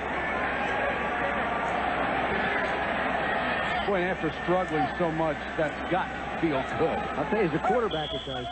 And there's a breath of fresh air in this game. 1st and goal from a foot away. Mitchell, the deep man. Rypien, the quarterback keeper again. One official is signaling touchdown. They got it. Mark Rypien using that 6'4", 230 frame to get it in.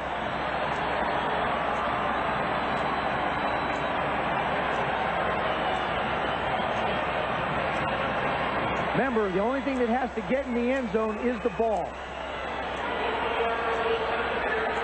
Rip just getting enough of the ball in. Rypien with 3 carries tonight has a whole yard, but more importantly, he has 2 whole touchdowns. Lohmiller for the point after. He missed it. So instead of an 11-point lead where you'd need 2 touchdowns to win, it is now 20-10.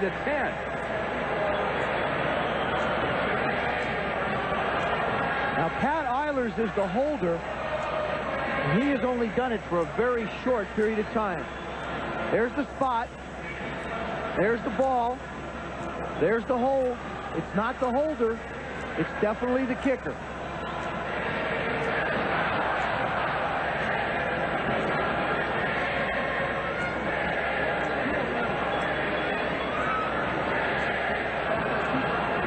That has to get across the line of scrimmage is the ball. Right, has to break the plane. Good surge by the offensive line. See the ball? That ball is right there. See, right there's the ball. Right there's the line. That's why you got yourself a touchdown. Chip Lohmiller had converted 213 straight points after. The 2nd longest streak in the history of the NFL. Tommy Davis had 234, but the streak is over. You'll remember, Mark Rypien started the season as the holder. Got hurt in the Phoenix game. Lohmiller went and asked for somebody to hold, and it wound up being Eilers. Verdun from the 1. Hurdles the man out to the 26. And Pat Eilers and Desmond Howard were down on special teams. The last time Pat Eilers held, Mike, was at St. Thomas Academy in Minnesota when he was in high school. And I just, you know, when you've got a defensive back who's not used to doing it, you basically take away, if it was a field goal, you take away any element of a fake. So, sure. I mean, you really put a lot of pressure on your kicking and blocking team. Colts now down by 10. Anthony Johnson is into the ballgame. Remember, he's an excellent pass receiver out of the backfield.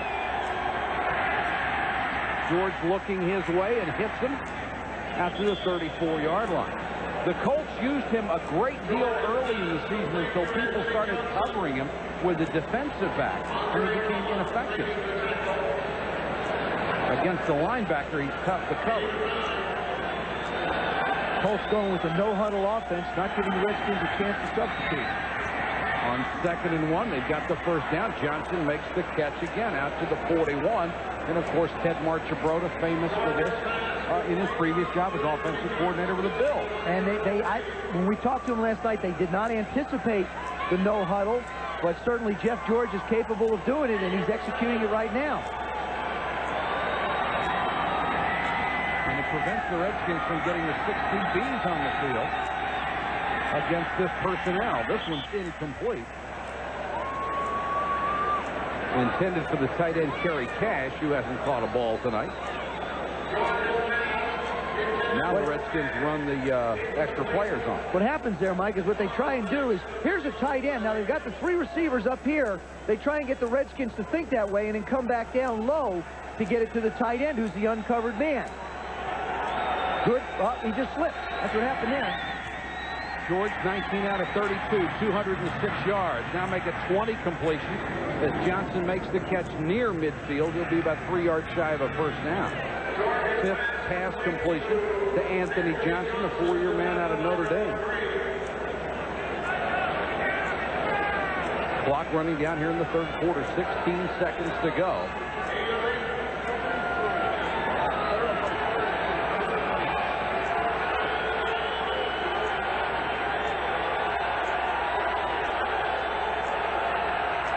Four-man rush, no pressure.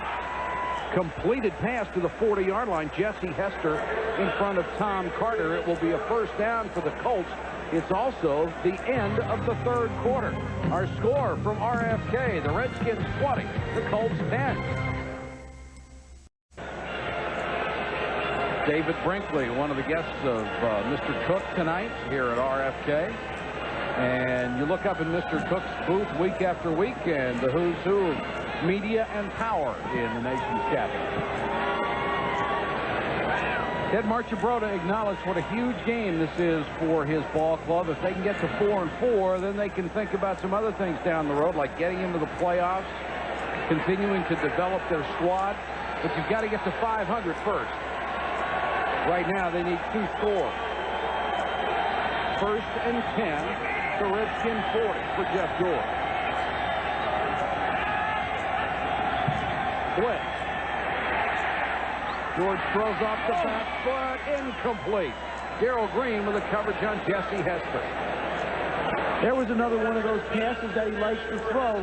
Even though he's throwing off his back foot, it's a flat pass behind the receiver. Let him try and make the play.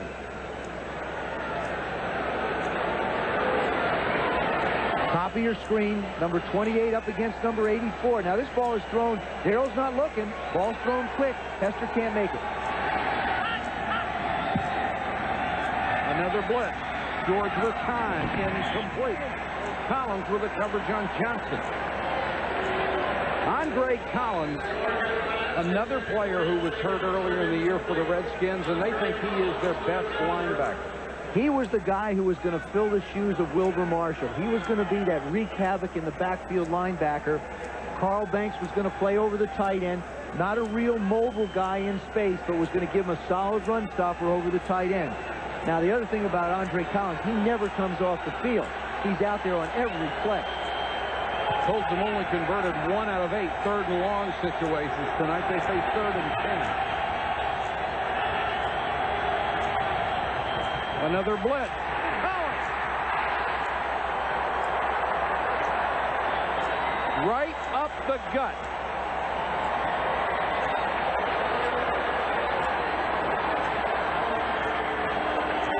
When you don't have any backs in the backfield and you've got 5 offensive linemen and 6 rushers, you better get the ball off.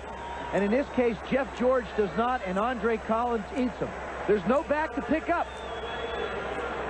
They block with 5, rush with 6. You're the quarterback. He's your guy. Stark on to punt again. End over end and short. Mitchell has to let it bounce, and the Colts kill it outside the 20-yard line. A punt of only 28 yards.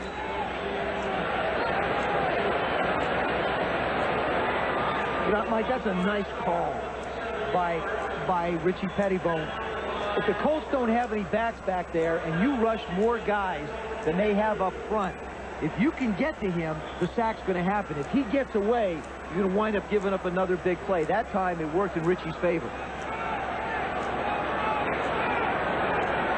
14 minutes and 16 seconds left for Jeff George in this ball game. They're down by 10, and Reggie Brooks is back in for the Redskins at tailback.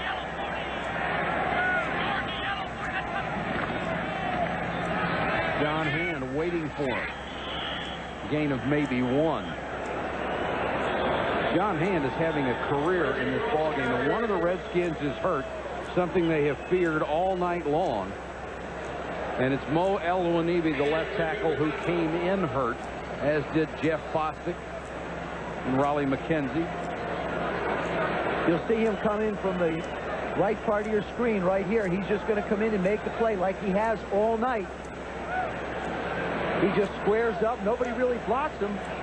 Doesn't take the fake that Brooks tries to throw and make the tackle. And his replacement out of Texas El Paso, a second-year man drafted in the 8th round a year ago, Darryl Moore, who until this game had not played it down from scrimmage. At that exposed left tackle slot, and they have Middleton, the tight end, over there to help it.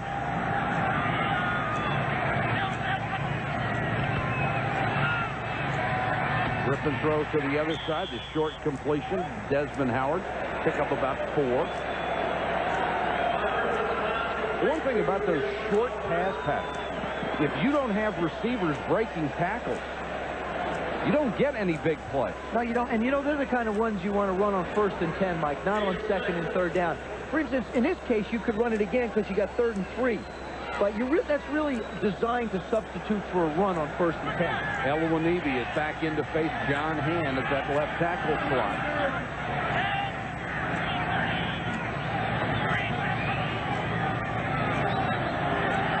Rypien with a little half roll, throws to Monk, knocked down at the 34-yard line. It'll be a 1st down. And again, they gave Elwanibi some help this time with the tight end, as they did more on the last play. That's just smart football. What you do is you put the tight end over on the left side. John Hand's been having his way with Elwanibi. You slide the line that way, and you block the toughest guy out there.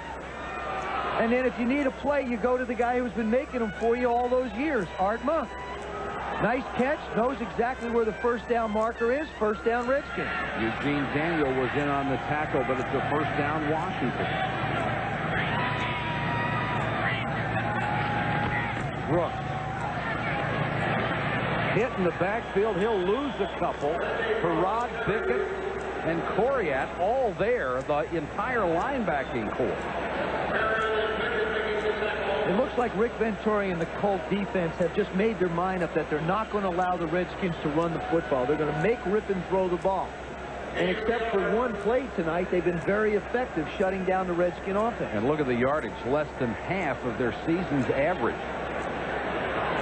Rick Venturi, former head coach, now the defensive coordinator and linebacker coach. Gone to the 4-3.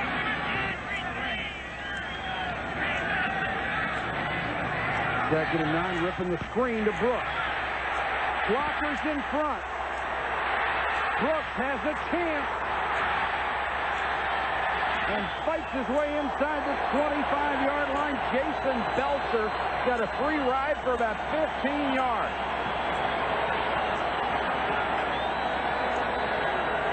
That was very similar to the play they had set up in the 1st half, but were unable to complete the pass. This time, Rypien does get the ball off. Look to your right. Brooks just slides out. Real quick screen. Now turn and find people. They caught the Colts blitzing again. Oh, Brooks does a beautiful job of setting up Bostic for the block that allows him to pick up 25 more yards. And Ernest Feiner has come in to give Brooks a breather. 1st and 10 Redskins at the Colts 23. Rypien. And it's caught on the rebound by Wycheck. Off of Theisemann Howard, and the rookie was there. Bumper football. A little less drama than the immaculate reception, but the Redskins were glad to see it. They'll take any help right now. Out to your right. Rip fires it. Ball's out to the right a little bit. Howard tries to make a play. Wycheck just waits for the ball to come down. Little chip in. As we said before, when he's on the field, he makes plays. Finer, first down, spins inside the 10. Mark Rypien in the first half was 6 for 13 for 45 yards. The second half, he's 9 for 12 for 145 yards. And the Redskins with a chance to get a lot of breathing room here. Colts have got to stop the Redskins from scoring a touchdown. And that way they'll only need 2 touchdowns to get a 1-point lead. If they let them score, they'll need 3 scores to make it happen in 10 minutes. Brooks back in at tailback. 2 tight ends for the Redskins. Brooks to the 5. Pickett and Coriat made the tackle.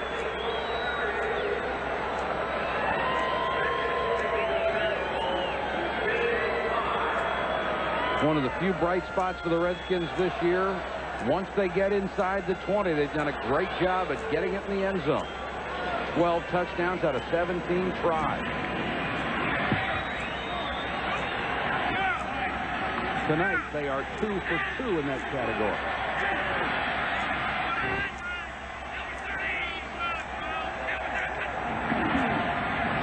Wycheck in the flat. Lost the football. And now the real fight begins underneath the pile.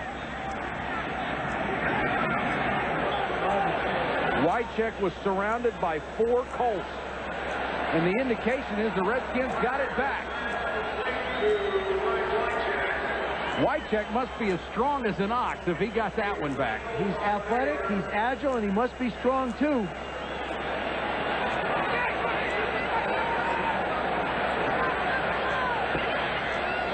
And here comes the pushing and shoving. The Colts are saying we have the football. But an official has already indicated the Redskins have it. And Rick Venturi is going nuts.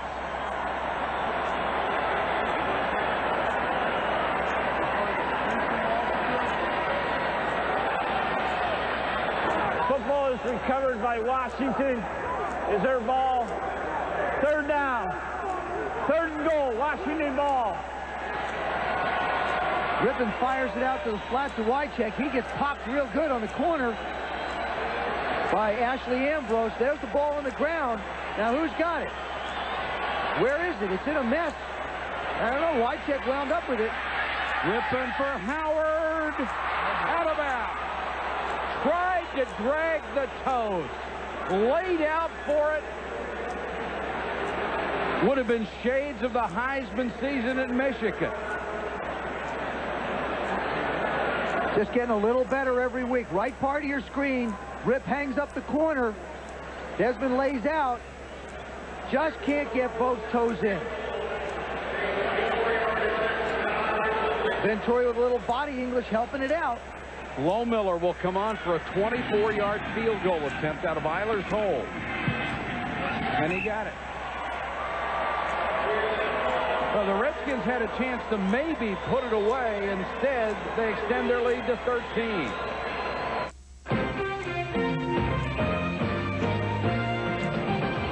ESPN Sunday Night NFL is brought to you by McDonald's. What you want is what you get at McDonald's today. And by Budweiser. Fresh, pure, natural. Proud to be your bud. Jim Irsay, the Colts general manager, who has really done a fine job of upgrading the talent level on this football team in the last couple of years. Very aggressive in free agent signing. Went out and got Loudermilk and Wolford to shore up an awful offensive line. And it's made a difference. Verdun from the 5. Wycheck makes the tackle at the 25. The drive for the Redskins, 71 yards, took nearly 6 minutes off the clock, the most impressive one of the night for the Redskins. Yeah, but the key play in that was a screen to Reggie Brooks. Rypien does a good job getting back. It's sort of a quick screen. Now watch what Brooks does. He's got Jeff Bostic, 53, out in front. See how he just looks for him to help out? That allows him to pick up 25 more yards. The The Colts, who are one of the better teams in the league, scoring in the fourth quarter, 45 points so far this year, are going to need 14 at least. George to Hester, ridden out of bounds at the 36 by Carter, the rookie from Notre Dame, who's been a very pleasant addition to the secondary.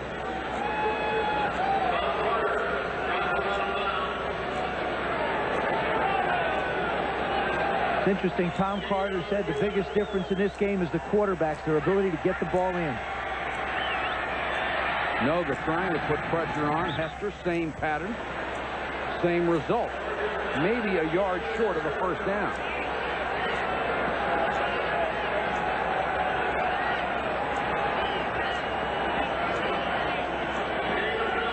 He's second and about 1.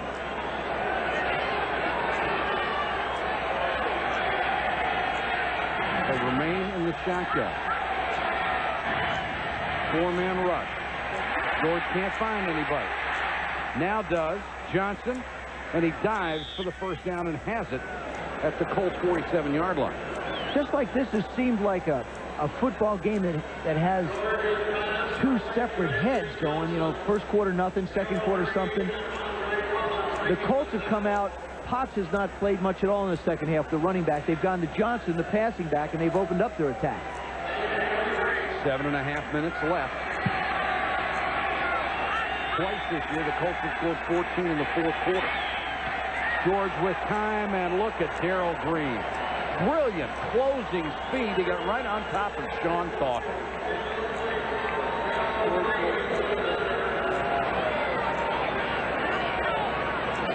Perfect timing, top left. Look at Darrell close on the ball. He has been a nightmare for Dawkins all day today.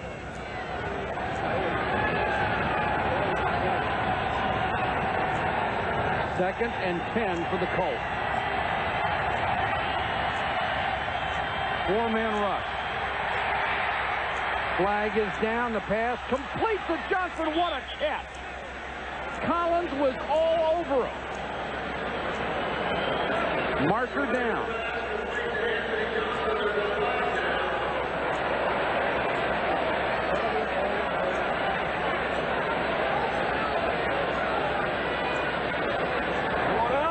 Offsides, number 97 defense.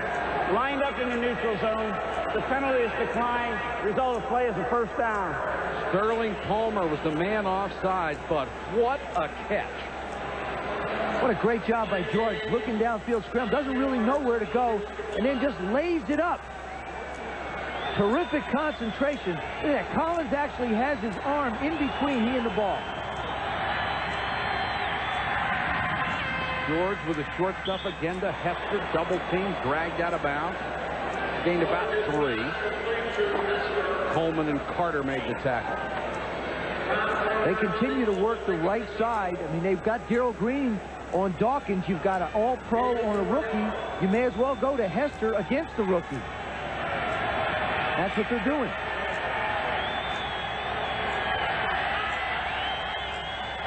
Here comes the blitz.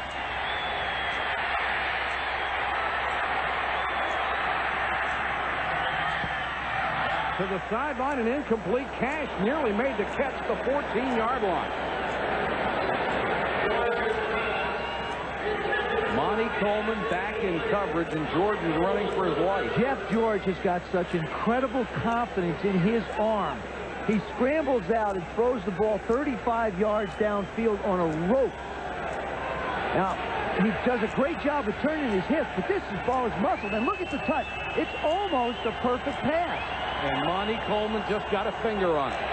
3rd and 6. Another blitz. Let's see if the Redskins were offside or if there was movement in the offensive line.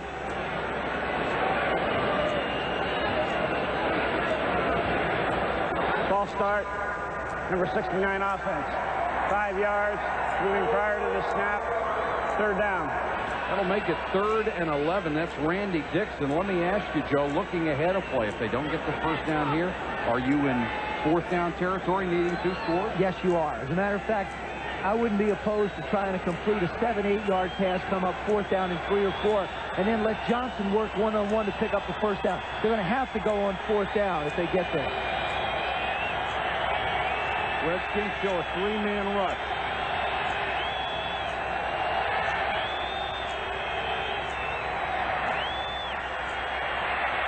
George with all day to throw, and it's dropped. Dawkins had it right in his chest, and look at Jeff George. He has been all over Dawkins tonight. That's what, the third drop? And he has ripped them after every one. And they have not been tough catches. That's the thing. He has hit them right in the chest with every one of these passes. That's okay. I mean, they've got to get it done anyway. Watch this. Right, it's going to be in the middle of the screen. George just wings this thing in. I mean, it's just poor concentration by Dawkins. 4th and 11. And we've got a timeout. 6:14 to go in the game. Back in a moment. Redskins by 13 with 6:14 to go in the game. A big play not made by the Colts on the last play. Watch the drop by Dawkins. Sean Dawkins supposed to be a big play guy for them. He lets the ball get to his body, and it just gets away from him again. I mean, he's dropped 3 balls, and Jeff George, he's trying his heart out, but you got to get some help.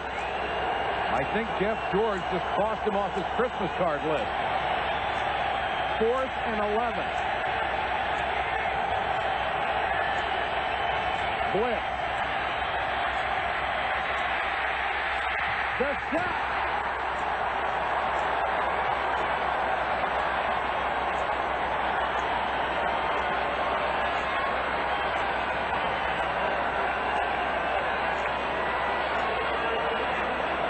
Kurt Govea will get credit for the sack, but I think it was Bobby Wilson who got there first and forced George to run. Got to give credit to the secondary that time. That would be called a coverage sack. Take a look at everybody covered. There's absolutely nowhere to go with the football. Jeff George has got to eat it, but I still think in this case, on 4th down, you got to put the ball in the air somewhere. Pick out the guy that you think that can jump the highest or muscle the guy away or anything. You got to get it up in the air. Redskins take over near midfield. They'll work on the clock. Brooks got away from Ham. Brooks to the 32.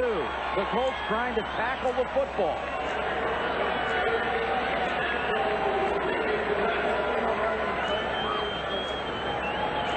Tough night for Sean Dawkins.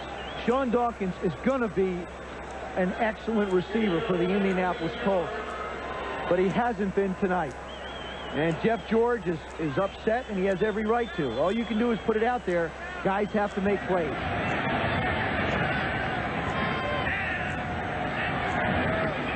Brooks, room to run on the right side. Inside the 20 to the 17-yard line, and the Redskins get another great seal block on the right side.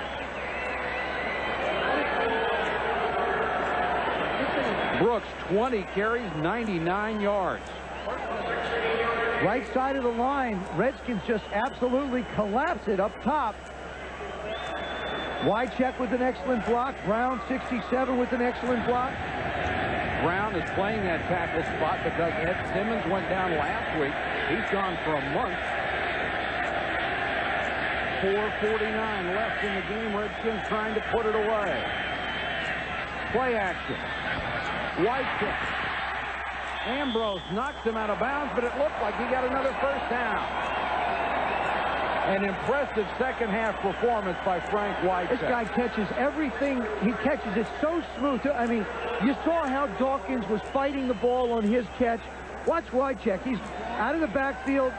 It's just so smooth. I mean, just like a stroll downtown. And then he picks up 4 more yards by showing some nifty running ability. Jack Kent Cook hasn't been able to do much of that this year. This would only be the second victory in 8 games. But remember what Richie Pettibone said. We need to break the streak. We still have a shot. Brooks again. More room to run. Near the 2. What you do now, if you're the Redskins, you've got second down. You run the ball all the time. You don't even think about putting it in the air. You just run the ball because it does 2 things. It eats time off the clock, and your offensive line should be able to get 1 yard in 3 cracks. And even if they don't, it doesn't matter. You kick the field goal, you're up by 16. 105 yards for Brooks. Brian Mitchell and Biner come into the backfield.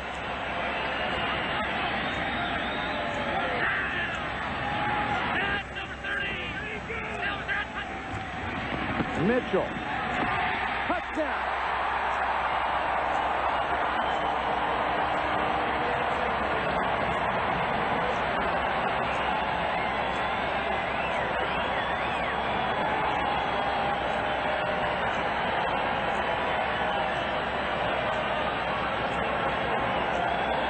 Jack Kent Cooke, a very proud man. He has built a very proud franchise.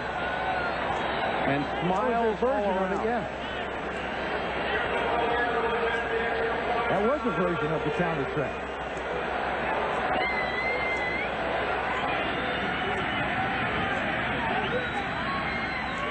Lohmiller for the point after.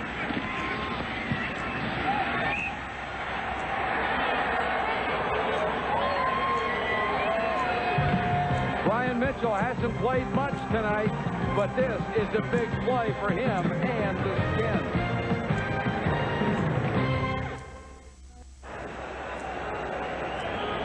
Redskins by 20 with 3:52 to go in the game. For Dan from the 11. Carter shoves him out of bounds at the 28-yard line. The 202nd consecutive sellout for the Redskins. Here's the Budweiser storyline. Jeff George, 264 yards tonight, but couldn't put any points on the board. Brooks, 105 yards rushing. As usual, the team with the turnovers is going to lose. 3 for the Colts tonight. And in the first half, the Redskins had an anemic 56 yards. They get 220 here in the second half. Finally showed some life in the offense. Don Mikowski was warming up, but Jeff George stays in the ballgame. Throws to Langhorne. That's the first catch he's made in the second half after getting 7 in the first half. 8 catches, 147 yards.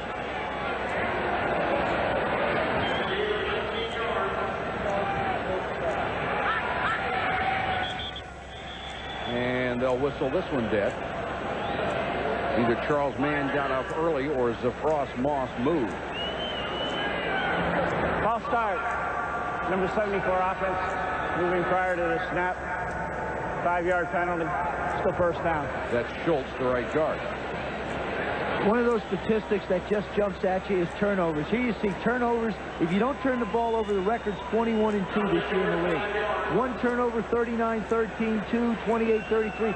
If you turn the ball over 3 times or more, you win 13 so far, and you lose 54. That has been the story of this game tonight. To make it 55. First and 15 after the penalty. Sidearm to Langhorne. Darrell Green and Coleman take him down.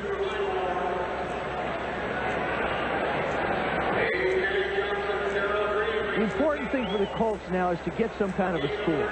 Just play this game now. Play for a score.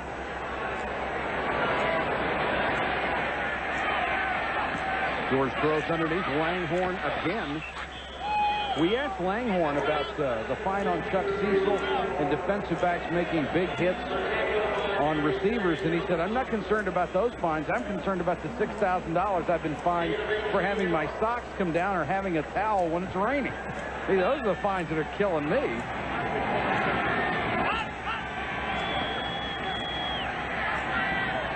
Johnson, little screen, and gets out of bounds at the 23. Andre Collins over on the cover.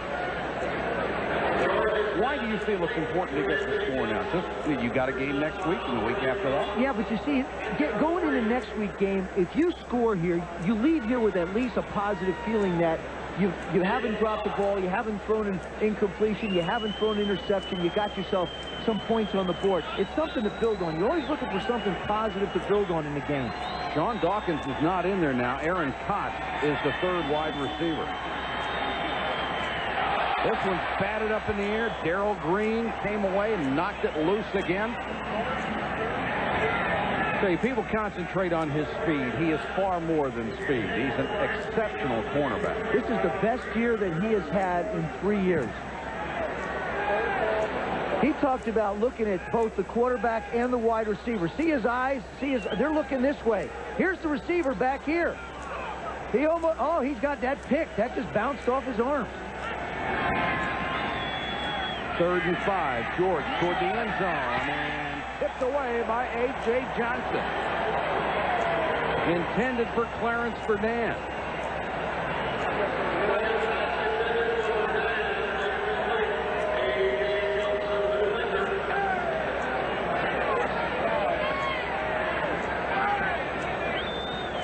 Redskins defense has played very, very well tonight. I think the most solid of the units. The special teams did a good job all night. The offense finally caught on. 4th and 5 with 2:09 to go in the game. Colts down by 20.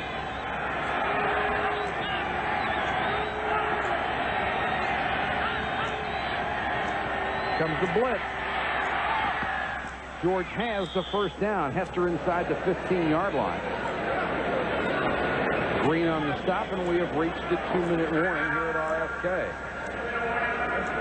The Redskins on the verge of breaking that 6-game losing streak, the longest in 30 years. At 1-6, most people had written off the '93 season for the Redskins. Most people, but not all of them.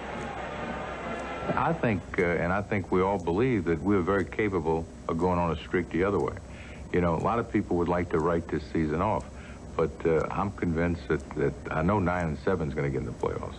I'm not so sure 8-8 in the right combination is not going to get in the playoffs.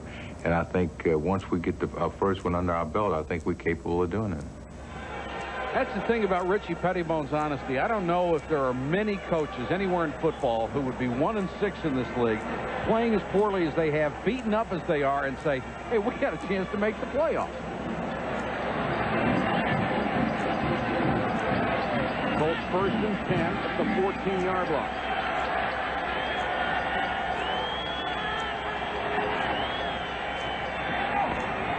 Langhorne taken out of bounds. Jeff Bostic, one of the old Warriors, now the starting center, limped on the field last week. Art Monk, the all-time leading receiver.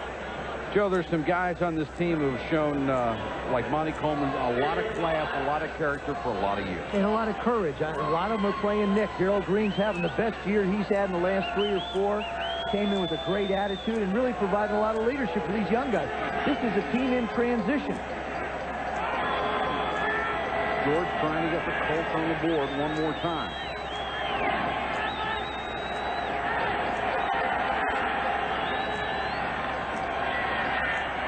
End zone touchdown to Cash.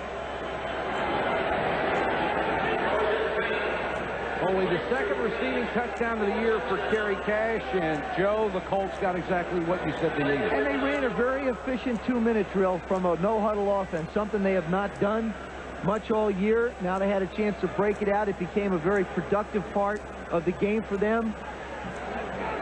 Jim Irsay still wondering when it's going to turn around, when everybody's going to be on the field healthy. He's just got the same problem. He loses that, you know, the big defensive tackle in Etman. I mean, you got the man that you changed your whole defensive philosophy for out again this year. 2nd year in a row, really blew out a knee. The other knee that had not been injured a year ago. And Etman in 2 seasons has played only 14 games. Just a brilliant player. There's Kerry Cash, who made the touchdown grab. This is just a seam route. Finds the soft spot in the zone that the Redskins are playing. George looks outside, checks the middle, and then just sets and fires it in the seam. Kurt Govea trying to cover Cash. That's not going to happen. Govea's a middle linebacker. Jeff George career highs, 33 out of 53 tonight, 341 yards. SportsCenter, of course, follows our telecast. Hope you'll stay tuned for that. Week 10 in the NFL, the recap, and another look at Bo Holyfield and the skydiver, and a conversation with Charlie Ward with one of the big games of his life coming up next weekend. The visit to South Bend and the cold and maybe the flurry. Going up to play the Irish. I tell you, Charlie Ward is a great athlete. Great athlete. Does a lot of things well. There's Jeff George. You know, to me, that shows an awful lot. There's a guy who hasn't made some plays for you all night. You get upset with him in the framework of the game. But now Jeff's sitting over there just explaining to him, saying, listen, man, we're in this thing together. You know, you got to learn from it. I'm not going to shy away from you. I still need you to make plays for me, so let's just put this one behind us and get it done. And you really like his approach as a quarterback, don't you? I like him. I like his toughness. I like his cocky attitude. I like his gun. And tonight he showed me an awful lot of leadership out there on this football team. He was right when he said he is the leader of the offense. Colts set up for the onside kick. Viasucci looking for that second bounce, and they have a crack at it.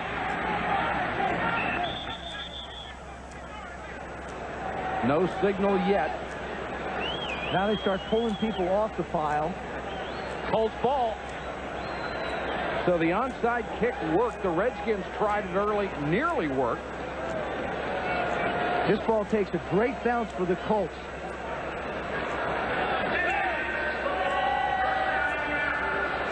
And Jeff George will get another crack at it.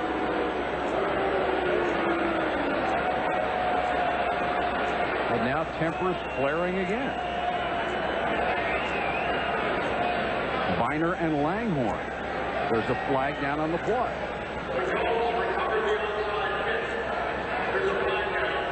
A couple of former Cleveland Browns talking to each other.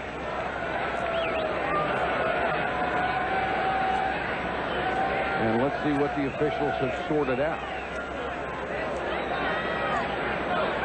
Personal foul against the Redskins. Art Monk, a part of, they call this the hands team on the receiving team when they have their onside kick on. They're all the guys with the best hands out there. Art goes down to try and make a play on it, just bounces off his chest. Now it's one of those free-for-alls. Depends on who's the strongest guy at the bottom of the pile. Yeah, it's a scrum now. I used to hate that. I was never strong enough. I'd have it getting down there, and then I'd never keep it because the big guys, and they would pull at you and tear at you and get it away. So the Colts with another opportunity from the Redskins 40. George goes deep down the sideline, out of bounds. Hester covered well by Carter.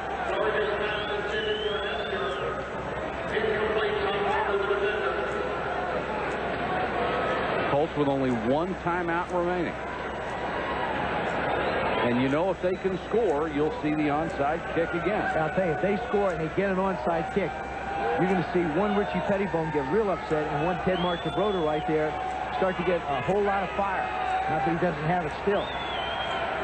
2nd and 10. Marchabroda, one of the good guys in this business. George changing the play.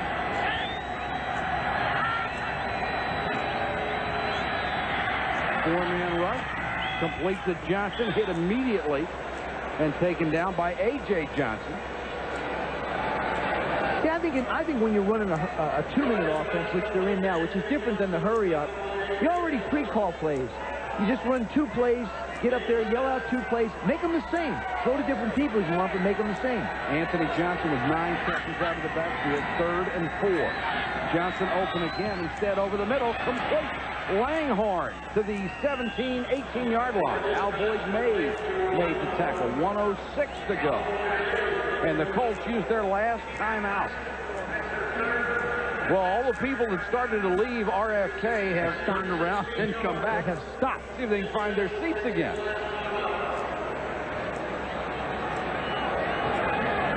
Now, there are the empty seats.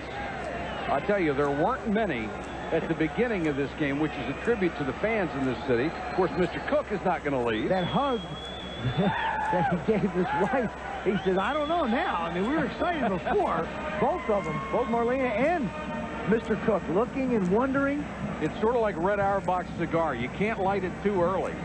You get that match out, but you're in trouble. Reggie Langhorne, even though the Redskins have scored 30 points and the Colts have only scored 17, Langhorne's got 12 catches for 203 yards. Both are career highs. a tough, clutch receiver, a guy who will go over the middle for you. Has excellent hands. 1:06 left. First down for the Colts.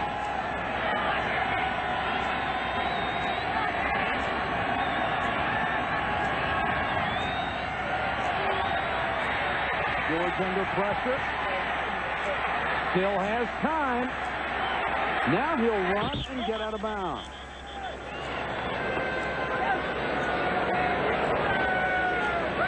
Great job of coverage by the Redskins secondary. See, I don't understand this.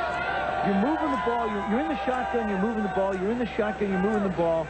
All of a sudden, you call a timeout. Now you go up under center. I only think that makes it more difficult for Jeff George as he's running this offense. 2nd and 5 with 56 seconds left. The Colts trying to make it interesting.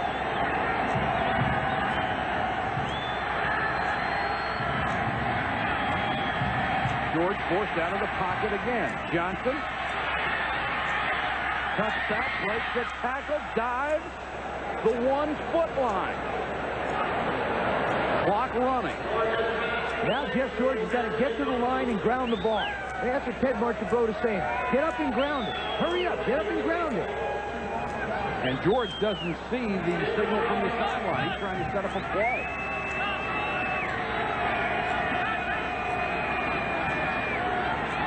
And this one's incomplete. That'll stop the clock, but they wasted about 12, 13 seconds. More than that. They wasted close to 20 seconds.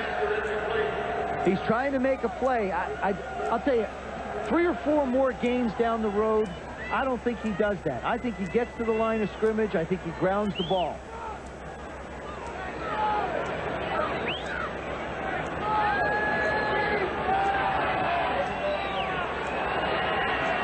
Verdane and Langhorne go to the left.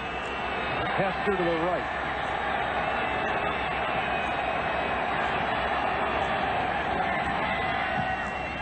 Touchdown. Clarence Verdane, there's a flag down.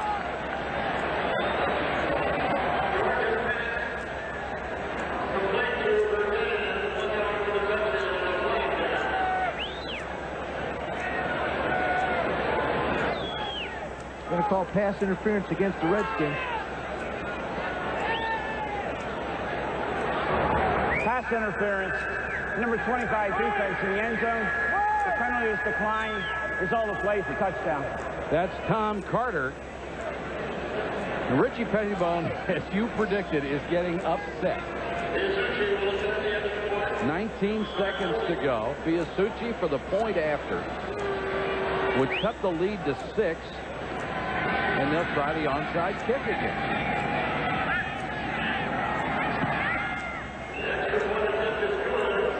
Mike, as long as I've played with the Redskins, as long as I've lived in the city and watched the Redskins, somehow the Redskins are going to give you 60 minutes of football.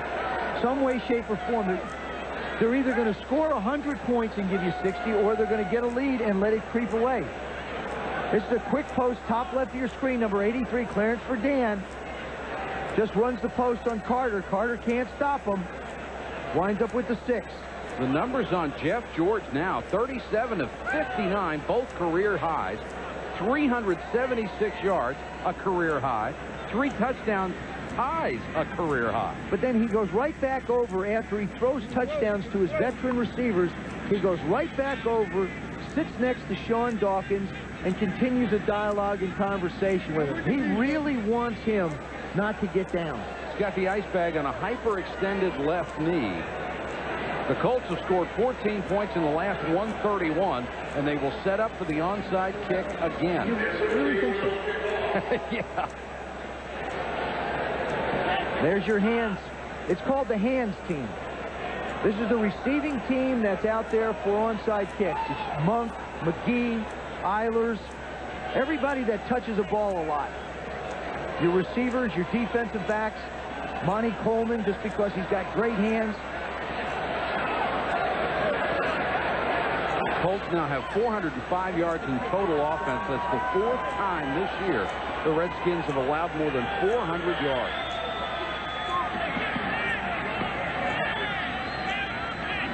Biasucci can do it again.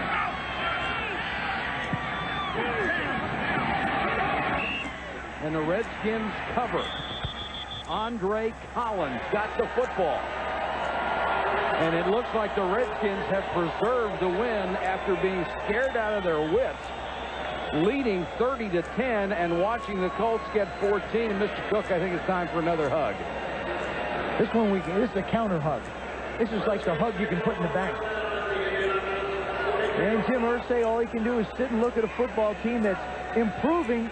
And, you know, Ted Marchibroda, I thought, really made some very profound statements when he said that this football team as a whole is learning how to win, and it's got to keep on winning, and it had to win 2 in a row for confidence. You know, last year they beat some of the backup quarterbacks, but they haven't beat the Kellys, the Marinos, and the Redskins team, even though they beat up our good football team. And Kerry Conklin in to kill the clock, the last play of the ball game. Richie Pettibone has some of the edge taken off the win, but not much. When you're 1-6, it's sweet. And John Hand, a huge game tonight. Mark Rypien, a fine second half. And the Redskins break the 6-game losing streak, the longest in 30 years. Our final score, the Redskins 30, the Colts 24. For Joe Theisemann and our entire ESPN crew, this is Mike Patrick. Good night from the nation's capital. SportsCenter is next after this.